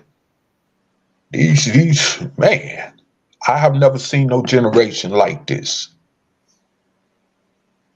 You know, and I'm like, man, Brother Taalik, have you ever seen a generation like this, brother? You know, I've heard that. I mean, I'm just saying, man. I've never. I'm gonna be quite honest with you. I've heard that rhetoric for years and years. You know. Yeah. If you listen to Louis Farrakhan, he said the same thing. Oh, this generation is dangerous, and they're not going to take it the way we did it in the older people, and then blah blah. Right. You Yeah, I've heard that whatever all this time. Look, okay, this is the bottom line. Just because you're an idiot don't make you brave. I mean, they just out here doing idiot stuff. Yeah. You know that. You know. So I mean, what's spectacular about that? What makes them? That's why I say we got to put them in the right frame of mind, because we know that's destructive. Exactly, but we're not. You know, in order to put them in the right frame of mind, they have to be in the right environment. We're not willing. And we got to take control of the state. Yeah, we're not willing to put them in the right environment so that energy that they have. Yeah. They can go in all directions. They can go in the direction where we're building and maintaining something, but also at the same time, don't mess with me because I'm gonna come at you hard. Yeah. See, this is what I'm trying to. That's my whole exact point. Is what I'm saying is that we need to put them in a position where they could translate that energy from that negative stuff into the positive route, where they could build and where they could establish a situation that future generations could come behind them and never know what it is to be a slave or the N-word. See, our problem is these folks out here, pro-blackness, pan-Africanism, religion stuff, all that stuff, all that's divisive. Right, exactly. It's all the divisive. So, you know, these children don't know what to do because this side is saying one thing, this one over here saying that. And you know, younger people, even older people, like, I don't want nothing to do. I'm just gonna live my life, you know, smoke my weed, live my life, and die. They're not even interested in our struggle really like that no more.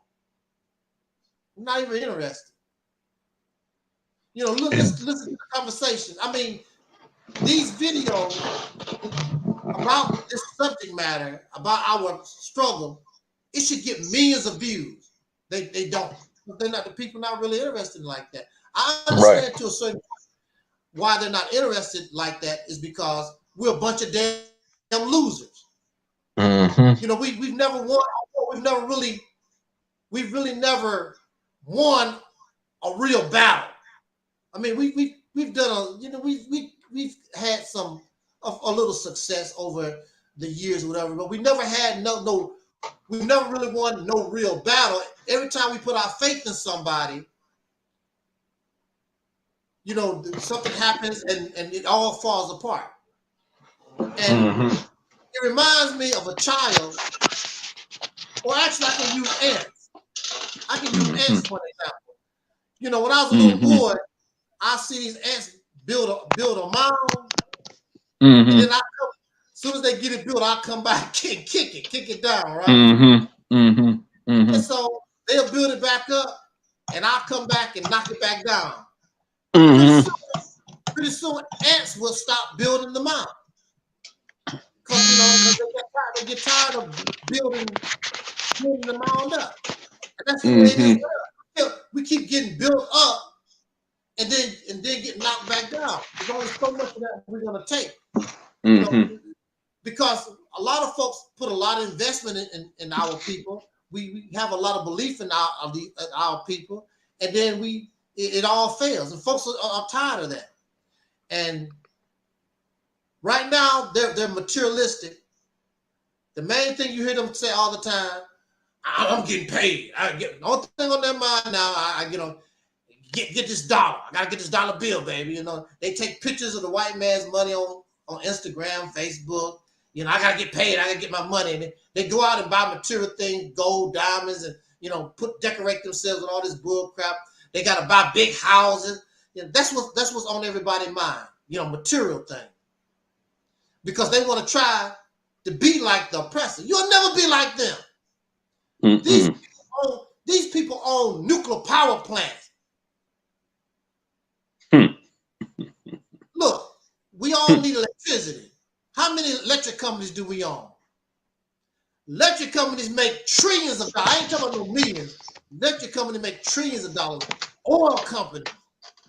We don't own no oil company. We don't own no electric company. We don't own no power plants, nothing like that. You know, best we can do is a few million. We might be able to do a couple of billion, whatever, in entertainment or whatever. But we're not like that. You're trying to keep up with somebody, and you just came off the slave plantation. How the hell you gonna keep up with somebody? They control all the resources. How the hell you gonna catch up with them? You know how much land you gotta. There's no land with resources that you can buy that can help you keep up with them. There's no land out there that we can buy. You can't keep up with them like that. But that's what we're trying to do. We're trying to keep up with the Joneses. You can't keep up with these Joneses.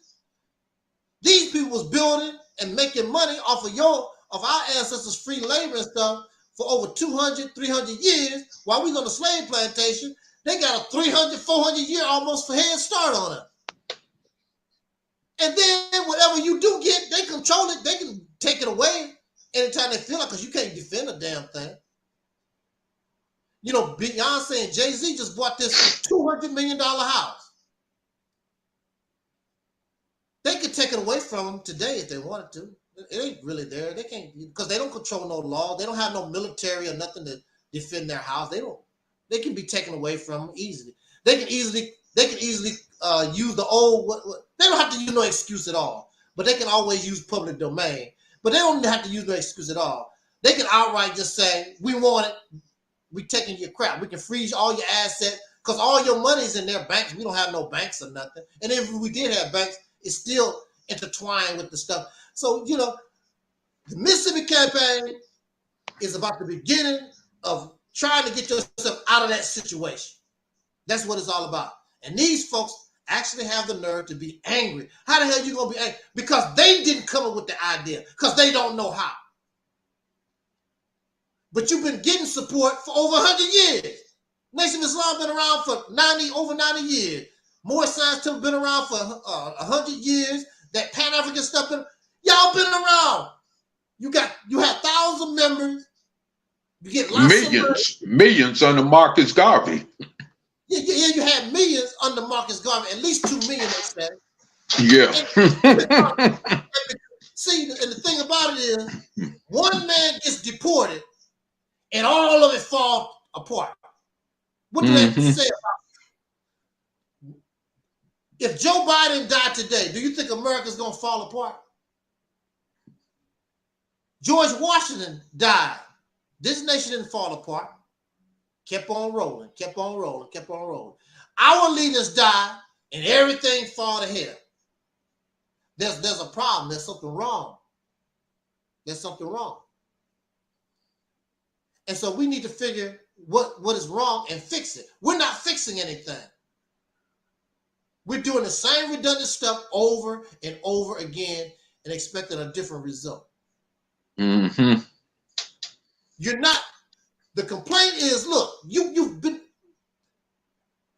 If we playing basketball, I even seen this with Michael Jordan. If Michael Jordan is not putting up the points, I've seen him take Michael Jordan out of the game. We don't need you. You message get you. Gonna have to sit you down. These people want to stay in the game and not making no points. They don't want to give the people on the bench a chance to try to shoot the ball. They're a bunch of ball hogs. They ball hogs. You're not making the. That's why they keep talking about what I used to do. Well, the Nation of Islam did this. That's what you used to do. What are you doing now? You're not doing those things no more. And the reality is, even when you was doing it back in the day, it really, it's over exaggerated. It really wouldn't, because the Nation of Islam, most of their businesses was in the red. They wasn't making no profit. Elijah Muhammad was using a lot of his money that he was getting for his personal use, putting it back in those businesses to try to make it look like they doing something. They was in the red. And then Elijah Muhammad died, and all of it fall apart. They blame Wallace Muhammad. No, you blame you. You blame the people. You have to. We love to put blame on other. The black woman did this. What about you? You act like black men is perfect. We got black men have a lot of problems That's why I said deal with yourself first. And I guarantee you, black men deal with themselves first. Watch the sisters. They'll automatically come behind you and get themselves together right behind you. How the hell can I tell you don't smoke and drink, and I'm smoking and drinking both? We smoking and drinking together. I gotta work on me in order to tell you anything. I gotta tell you, I said, look, to live, I don't smoke and drink no more. You know, hey man, you know, why don't you try this? Why don't you try that? Well, I don't do no. I like to smoke. I've been doing this for 30, 40 years. But at least I'm an example showing you better, which might inspire you to do better. But I can't inspire you to do better. I'm not doing no better. How the hell a black man gonna tell a black woman what to say and what to do, and you hellfire? And we scared to talk to other men to get them straightened up. Look, brothers, we gonna have to straighten up for real. Like myself, I don't allow men to come around me cheating on their wife and their girlfriend. I don't do that. Don't talk to me about that. That's your wife. That's your girlfriend that you claim that you love. You got children by them. Be faithful to her. Don't come around me bragging and telling me about I got this B on the side. Don't bring that to me. We tolerate that type of talk. Like Elijah Muhammad, he's the Mr. Leader. They should not have tolerated this. They should have been on his case. You married to Sister Clara. Why are you messing with these young girls? They shouldn't let that happen. So you brought these problems, and now your happy ass, all of it was destroyed. If you lived up and practiced what you preach, you might be stronger. Malcolm might still be alive, and you might really be doing something in 2023. We love to blame other people for, and we don't want to hold ourselves accountable for nothing. Well, you know, the white man do this and that. We love doing, like, damn, it's 2023. It's redundant. That gets old. Hey, could I say this, brother? You know, the younger generation ain't even looking at it like that no more. They like, we don't give a damn what color you is. We taking whatever we got to take. You know, we getting it how we live. You know, this is their mentality. So it's like we got to put them in a position to transcend from that. Yeah. Now those of you that say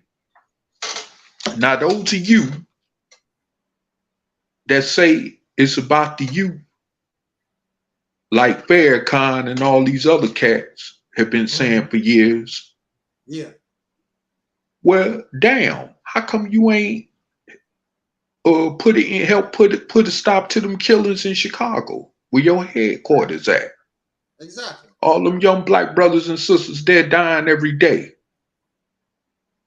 The murder capital of the world, and you can't even your headquarters is right there, but you talking about trying to liberate all of Black America. You can't even liberate them Negroes in Chicago. They're not interested. I mean, they killing each other wholesale over there.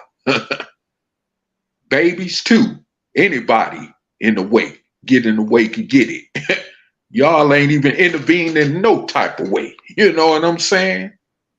You know, that's just, you know, that's why I say, because of that is why I've taken a different approach, especially since I've been on this Mississippi campaign.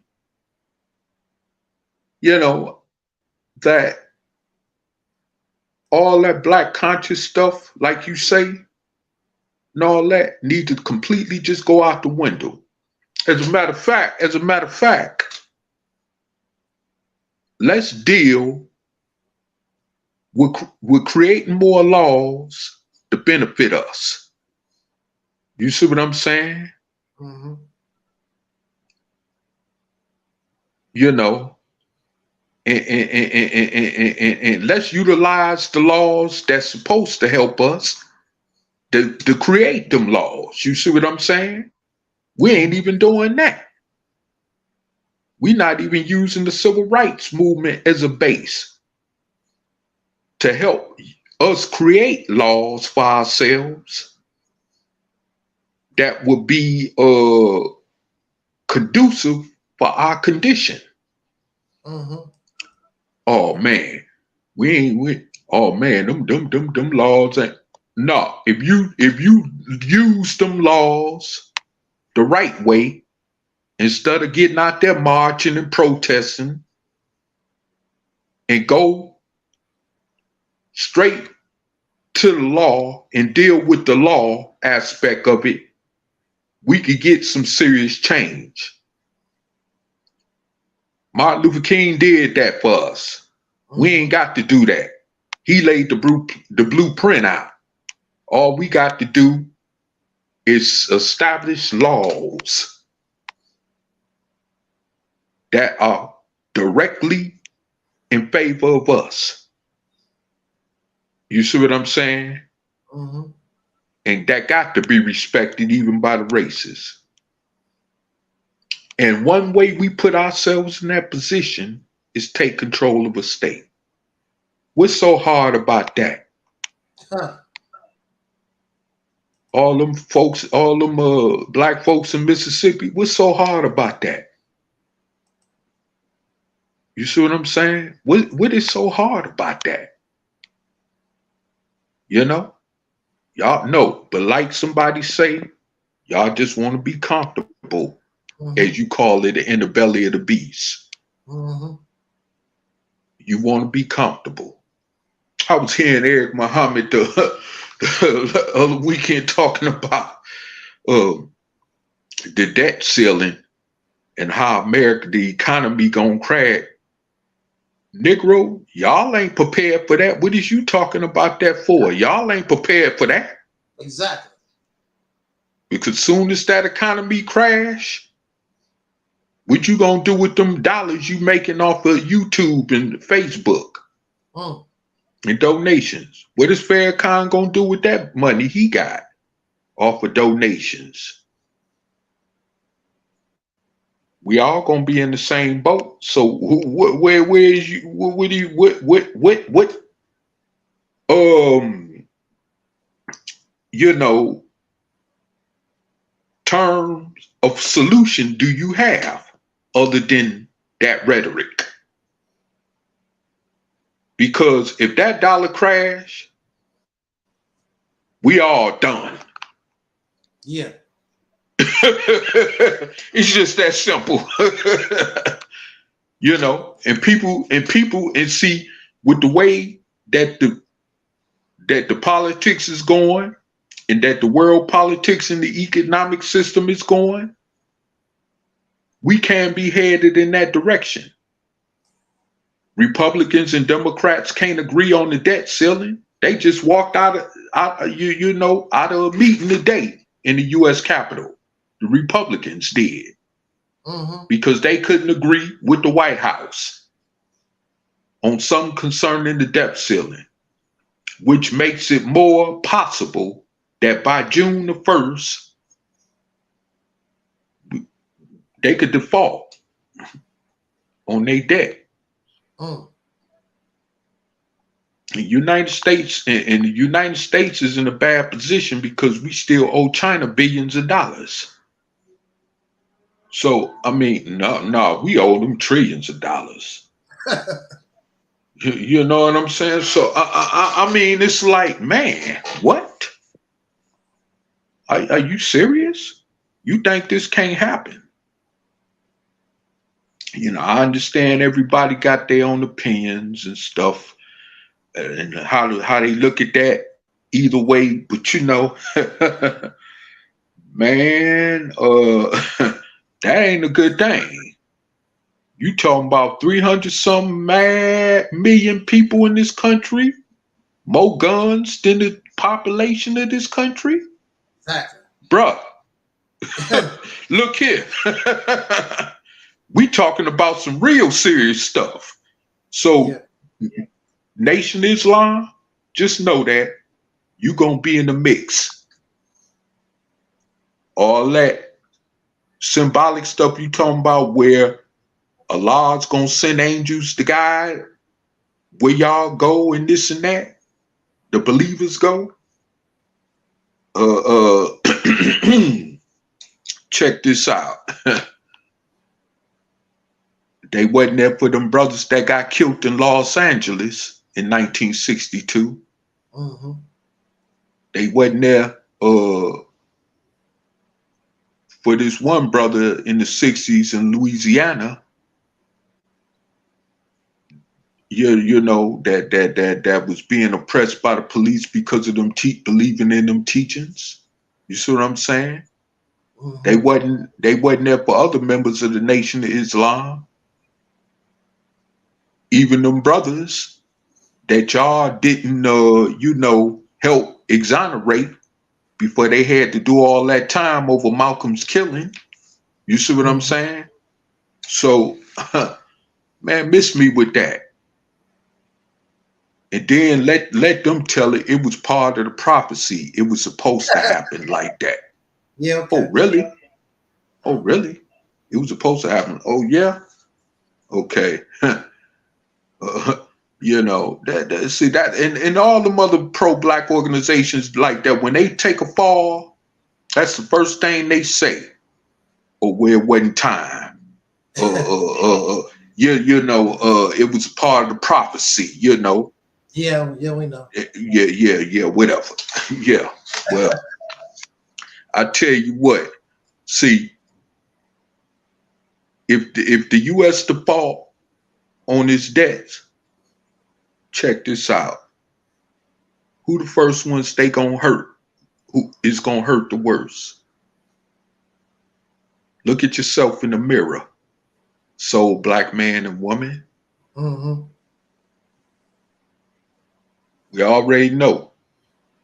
That's why they got these immigrants here trying to push black people out of Chicago and other cities. They got a plan for us. And a separate plan for them. You see? So, I mean, it's like, man, you know what? And then this Negro, Eric Muhammad, screaming about some civil rights leaders letting them go ahead, giving them the go ahead that it's all right to build a cop city in Atlanta. First of all, if the Nation of Islam had things so much under control, it shouldn't even have to be at that point. You know what I'm saying? Mm-hmm. And you trying to reach out to civil rights leaders in Atlanta, knowing they ain't gonna listen to you. They wasn't trying to listen to you back in the 60s, even when Malcolm and Elijah was around. You see what I'm saying? What make you think they gonna listen to you now in 2023? You see what I'm saying? Mm-hmm. You know, so man, you know, it's like this. Whatever happens to us at this point, going forward, is all on us. It's not on the white man. It's not on nobody else. It's on us. It is on us. We already see the writing on the wall. Or even all the black politicians that don't give a damn about us. We see the writing on the walls. We to stand up and fight, or we just get exterminated. That's all that is. You know, I was looking at a thing where they was having where the people was speaking out about them immigrants trying to, you know, come into their community in Chicago, and they was demanding the city of Chicago that they didn't want them immigrants in there and stuff. And some of them who was trying to get up to the mic to speak, to voice they concerns, they mic was cut off. Some of them people's mic was cut off. That's how much they don't respect us. as black people. You see what I'm saying? Either do something about it, Negro, or sit your butt down. That's what they telling you in so many words. You see what I'm saying? So if you think that if you keep thinking you're gonna get justice out of a system that's not willing to really give you justice. And see, this is what many of us forget once again, is that we was perhaps freed from slavery by default. Exactly. Let me repeat it again. We were perhaps freed from slavery by default. Because two sides, far as them Caucasians are concerned, could not agree on one simple thing. And that's what led to the Civil War. Lincoln in the South and the Southern Caucasians could not agree on the issue about extending territory further west so that they could have more slave states. You see what I'm saying? Extensively. And so, since they could not agree on that, well, we got the Civil War. If it wasn't for that, if Lincoln would have told them, look, y'all could keep y'all slaves. We just don't want you to extend your empire further west of the Mississippi. But you could keep your slaves. Had they agreed on that one thing right there, it wouldn't have been no such thing as no Civil War as we know it in the history of this country. And guess what? Who knows how many more hundreds of years we'd have been picking cotton and sugar cane. I'm just saying. So you know, you got to you know, man, check this out. We were free perhaps by default, and yet we still ain't a free people. Exactly.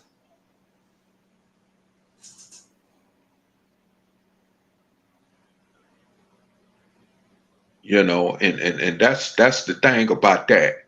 And so, you know, we got to understand and wake up and realize how serious this situation is and stop playing games. We're not free. As a matter of fact, under the right given circumstances, you want to talk about the America defaulting on this debt they got. Listen, man, if that happened, well, you know, they go to concentration camps, which they already got set up all around the country. It'll be a repeat of Nazi Germany, as we know that, as far as that part of history is concerned in the world, you know? So, I mean, we need to stop just playing games with ourselves, with our lives, with our future generations, and you know, get our head from between our two butt cheeks. That's all I can say about that. You know, because This is real. You know, they ain't putting all these black brothers and sisters in the penitentiary for nothing, merely just because they committed a crime.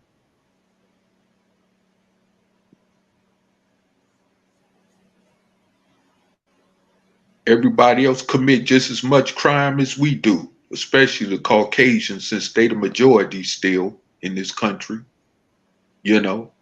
But yet we the most populated in all of America's prison systems.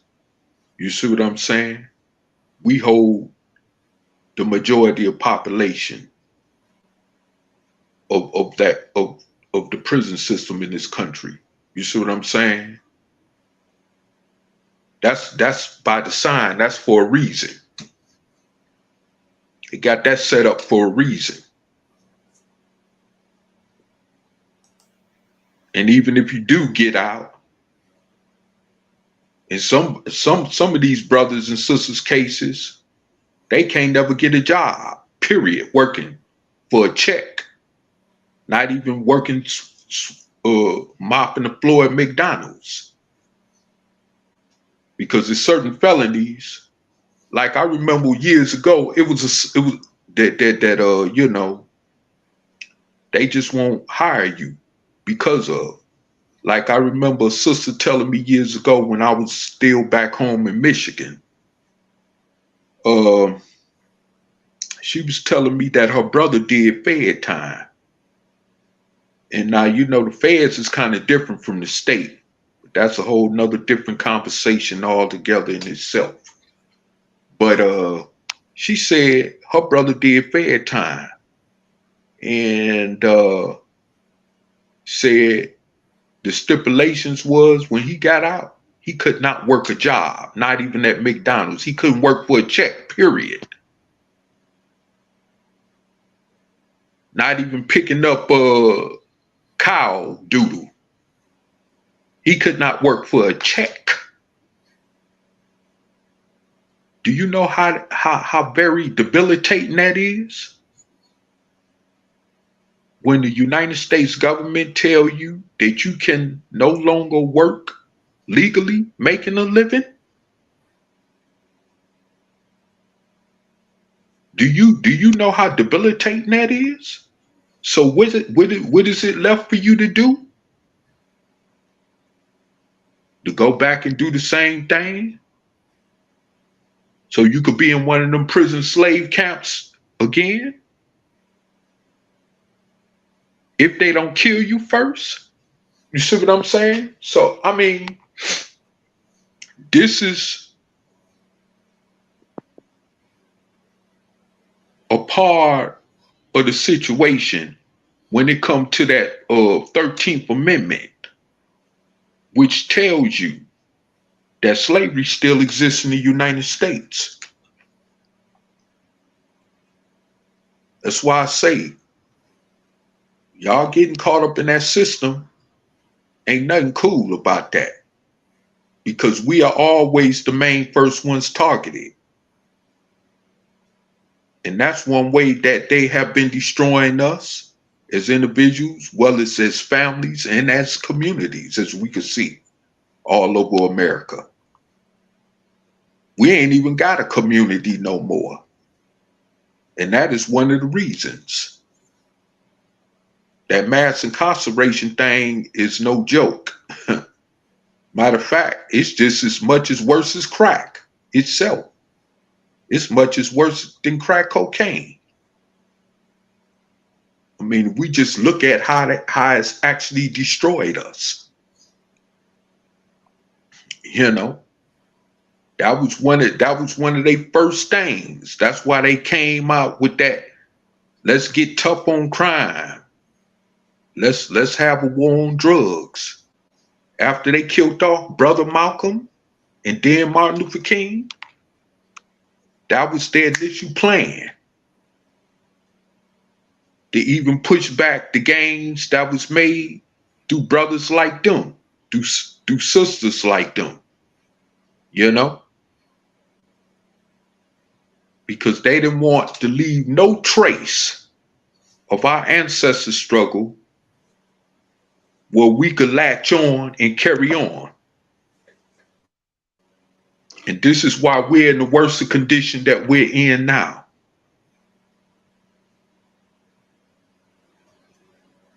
Oh, and don't sit up and say, oh, well, we got black millionaires and billionaires. Look, that's a personal thing. The hell with that. That's a personal thing. That ain't got nothing to do initially with us as a group. That's a personal thing. And there's nothing wrong with having wealth. But at the same time, that's a personal thing. And like somebody said, we under a system, a racist system as well. They could just snatch that within the blink of an eye. And ain't nothing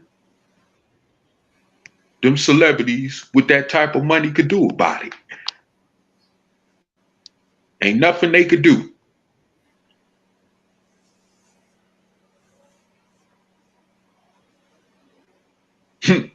And that's the reality of it.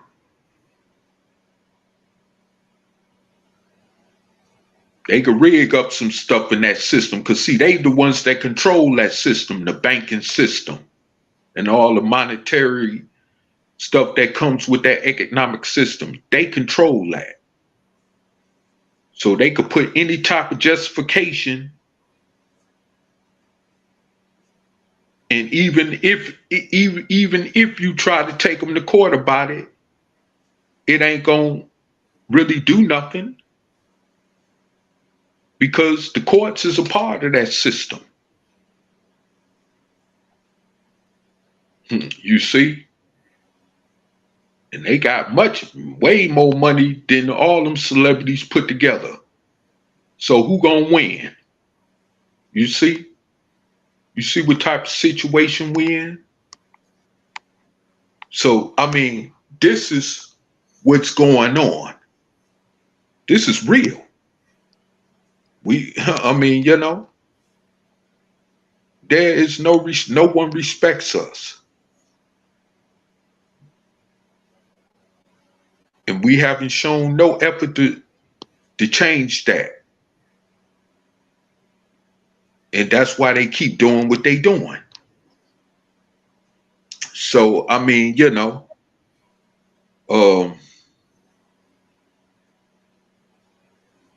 that's why I say the only thing I could do is keep trying to live for however long I could live. And then just evaporate from this existence. Because, hey, at this point,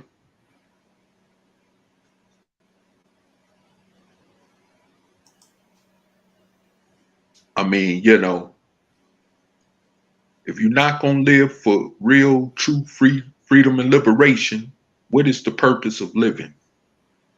You might as well just be comfortable with being a slave. Because that's all you is to them. You know, that's all the hell you is to them. You know, so, you know, you might as well just accept whatever you gonna get. You know what I'm saying? You might as well just accept that. You might as well accept the consequences that comes along with that, the ramifications that comes along with that. You know, you might as well accept it and just be, you know, a comfortable slave.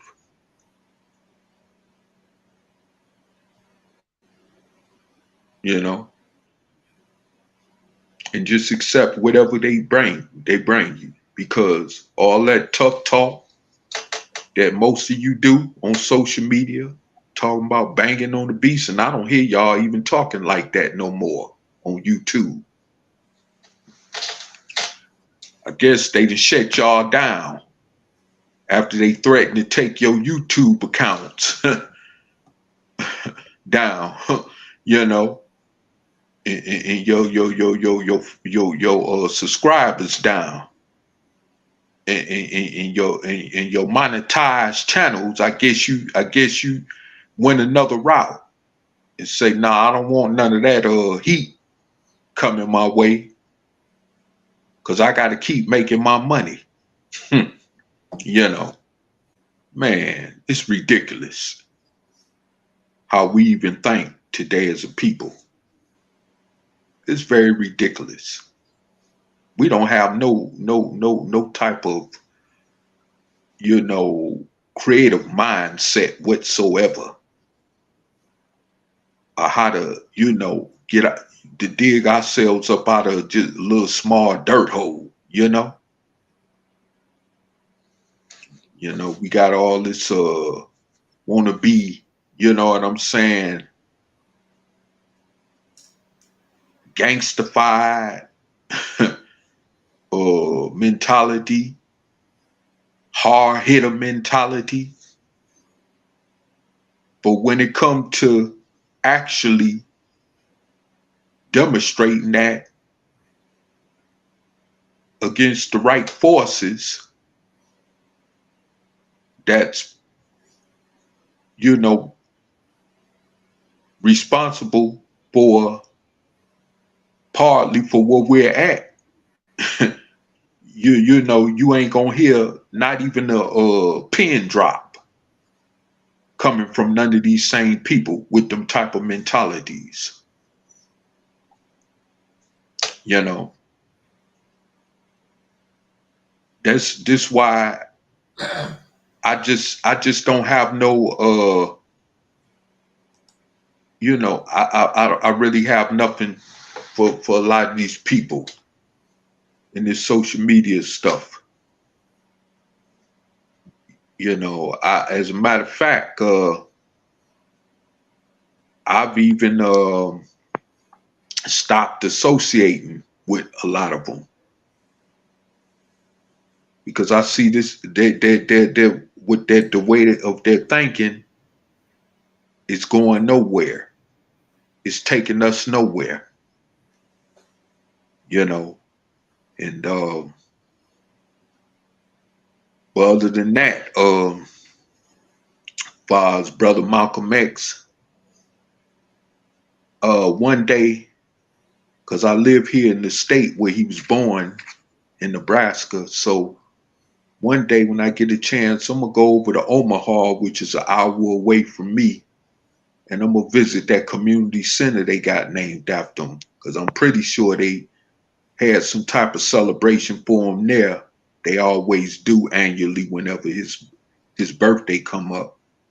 So, you know, next year maybe, or who knows, I may end up being a part of that, you know, because Malcolm X was one of my, matter of fact, he was one of my very first influences as far as freedom liberation struggle is concerned. He was one of my very first influences in life. Before I even heard of Elijah Muhammad, before I even heard of Farrakhan, or Dr. Malachi Z. York, or Yahweh Ben Yahweh, and all these other cats. You know, before I even, well, I heard of Marcus Garvey's name, but I wasn't privy to him at the time like I was of Malcolm X, you know. But Malcolm X was my first, he was my first influence. And so I have to definitely give credence and acknowledgement to him as the ancestor, you know. And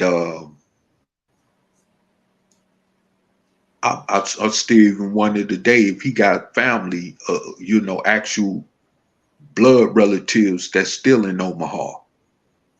I'm pretty sure he possibly may have a couple of people that's still related to him there, because they even got, I did find out also they got a street named after him in the same, right where the house used to stand at, where he was born in. So, you know, but yeah, yeah, one day I'm gonna go to Omaha and pay tribute to the brother, you know, pay homage, you know, because I haven't had a chance to get around to it, but I will eventually. And you know, I definitely you know, it's sad because we don't got brothers like that around no more. You know, and it's sad, but we got to get it together, fam. We got to, you know. And before I get tongue tied, with that said, I'm gonna you know, rest this mic, or rather yield this mic back to our brother, the #1 soul brother, Angel Snup 7. Take it away. All righty then. I just want to say this before we close this one out. Of course, all respect and honor of our brother Malcolm X, of which I believe, I don't know, I have to believe because he's gone.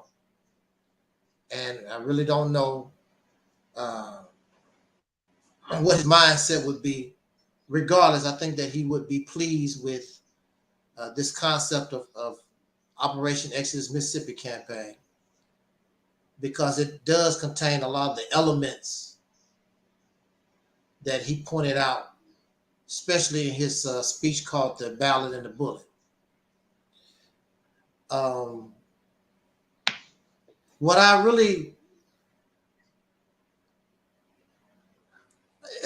expected, but people make these claims of supreme wisdom and all this knowledge and whatever, but they get real silly when they can't come up with nothing. Now, all these things that we talked about before, they've been around for almost 100 years or whatever. And in fact, I actually was part of Farrakhan's organization for 9 years.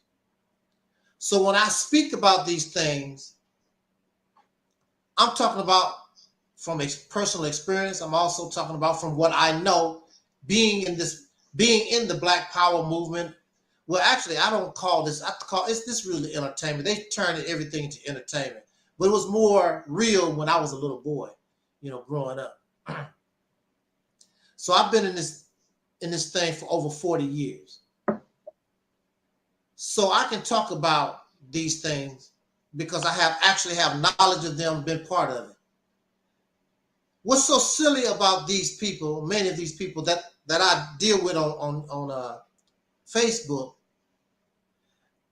they want to critique the Mississippi campaign. They want to talk about the Reality's Temple and don't know nothing about me, don't know nothing about Reality's Temple. They don't know nothing about Operation Exodus Mississippi campaign. If you're going to do that, if you want to critique something, then you should know about it. They think that I'm so simple, or the Mississippi campaign is so simple, they can just make up something and that's what it is. And they trip off words like soul because they don't really know what that's about, even though we lived it. We lived it. When they talked about soul power and Black power, they went along hand in hand for a long time. They went together. Don Cornelius did not invent soul power. This was something that came from among us somehow. I don't know what the real origins is, but that's what we called each other. You can go and look at those old sitcoms from the 60s. Matter of fact, I was watching Good Times this morning, and wasn't that Sweet Daddy was talking about, you're a good soul brother. We was using those type of terms. We also use soul music. Those things are unique to us. There was a time when people wanted to be soul brothers and sisters. There was a time when we concentrated on our own uniqueness. Now we want to be Africans. Now we want to be Indians. Now we want to be these other people. When there was a time when everybody wanted to be like us. Now they just want to steal our talent. They really don't actually want to try to be like us. They just want to steal our talent. There was a time when brothers had swag. Everybody developed their own. We were unique as a people, but we also developed our own uniqueness. We wasn't running around trying to be clones of everybody. Now we're clones. You go to the Muhammad Mosque and say Muhammad, the whole temple turn around because all of them got the last name Muhammad. Like, damn, what is that? Some kind of factory? Some kind of cloning factory? What's up? There's no uniqueness to nobody. That's why when I created my name, Taalik Ibn'rad, I wanted to be different from everybody. So when they say there's a Taalik, but there's no Ibn'rad, that's totally me. So when somebody said, Mr. Ibn'rad, will you come to the desk? The only one who's going to turn around is me. I like that. I want to be unique. I want to be original. I don't want to be like everybody else. They want us to follow them, and they want to be people from the 5,000 years ago who they never seen before in their life. They want to copy Arab. They want to copy. I don't want to copy those people. That's a belittling to me. That's an insult to my intelligence. What about our culture? Everybody on earth had started from somewhere. Culture is nothing but a lifestyle, the way you live. That's all culture is. And as time goes on, your culture would be 5,000 years old, 10,000 years old. That's all culture is. You should be happy to be able to start all over from scratch and develop new, so your walk would be easier than theirs was. Why you want to be these people? Some of these people have a nasty background. They involved in wars, like they are involved in wars and other atrocities. Why you want to be like them? So they look so stupid trying to talk about reality's temple on earth when you don't know nothing about what it is at all. That's why they don't never quote nothing I say. Because you don't know nothing about what I'm about. You don't know at all. They don't quote nothing from the Mississippi campaign because they never studied. If you're gonna, this is why I was so disappointed with Gay Nollywood Jr. Because when he made that video about Alquan, he took the time and actually went in and recorded the things that Alquan actually said, so he can't argue with it or whatever. And he did a good job researching. So I was expecting him to do the same thing with me. But the thing about that is you wasting your time. I'm not saying nothing. You might disagree. I'm not saying nothing that's out of the box. You can disagree all you want to. Matter of fact, they don't even really know why they disagree. They just don't like the fact that it's coming from Angel Snub 7. If it came from Marcus Garvey, it would be acceptable. Farrakhan said it's acceptable. It's not like they hate Angel Snub 7 or the Mississippi campaign. They want it. They would like for me to be part of them. They would like for me to be part, the Mississippi campaign come from them. But it's not for you. You had your chance. Selfish ass folks. Try something new and support somebody, give somebody else a chance. But we're selfish. We're so selfish and grandiose. And you wonder why we're in the condition that we're in. It's unfortunate. Who knows where Malcolm could have took the Nation of Islam? Who knows where Malcolm or what Malcolm could have done for the black soul community? Jealousy, envy, silly, you're violent, profane, nasty, you're a hypocrite. You say one thing, but you do another. And you're always going to be a loser. And that's why I always talk about us being losers. And no matter how you pretend not to be a loser, it's quite obvious. There's no need to debate. Are you winning? No. You can pretend to be a winner, but you're not winning. When we start winning, I will give credit. When God help us, I will give God credit.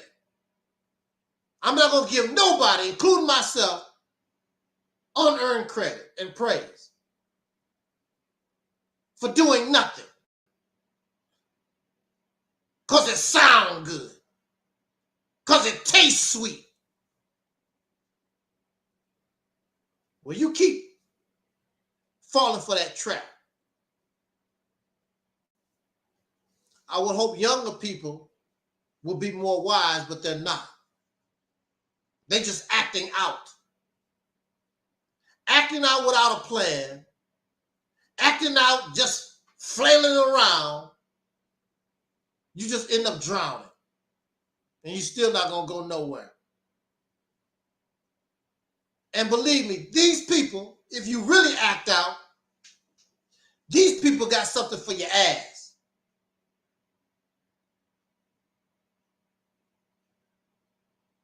You only gonna act out to a certain point. Sit your happy ass down when they get sick of you.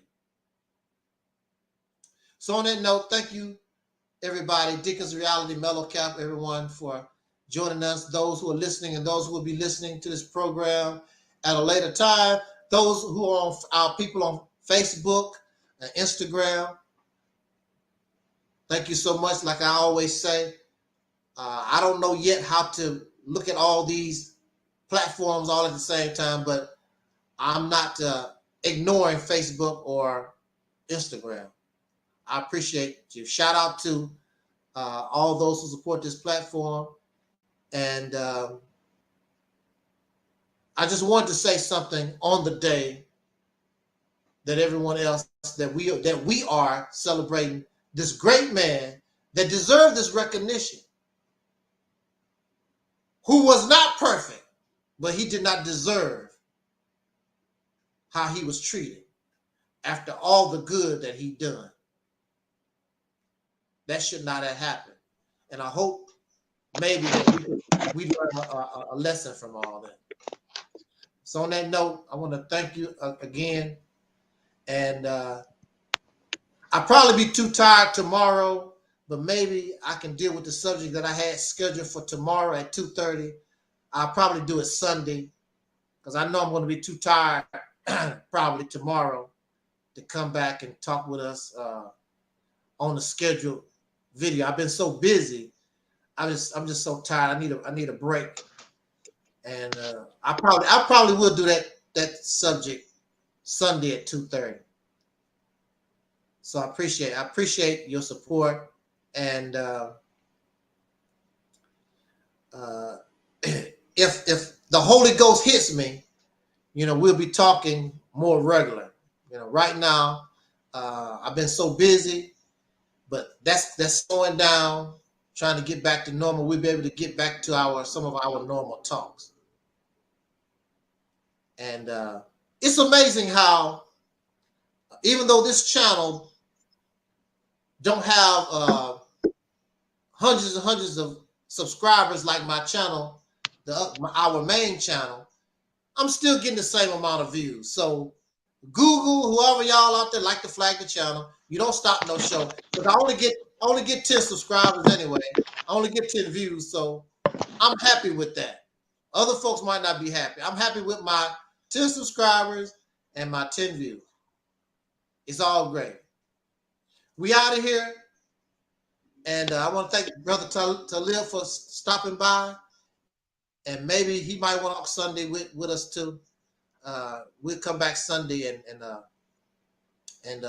like I say, try to get some regular speech going.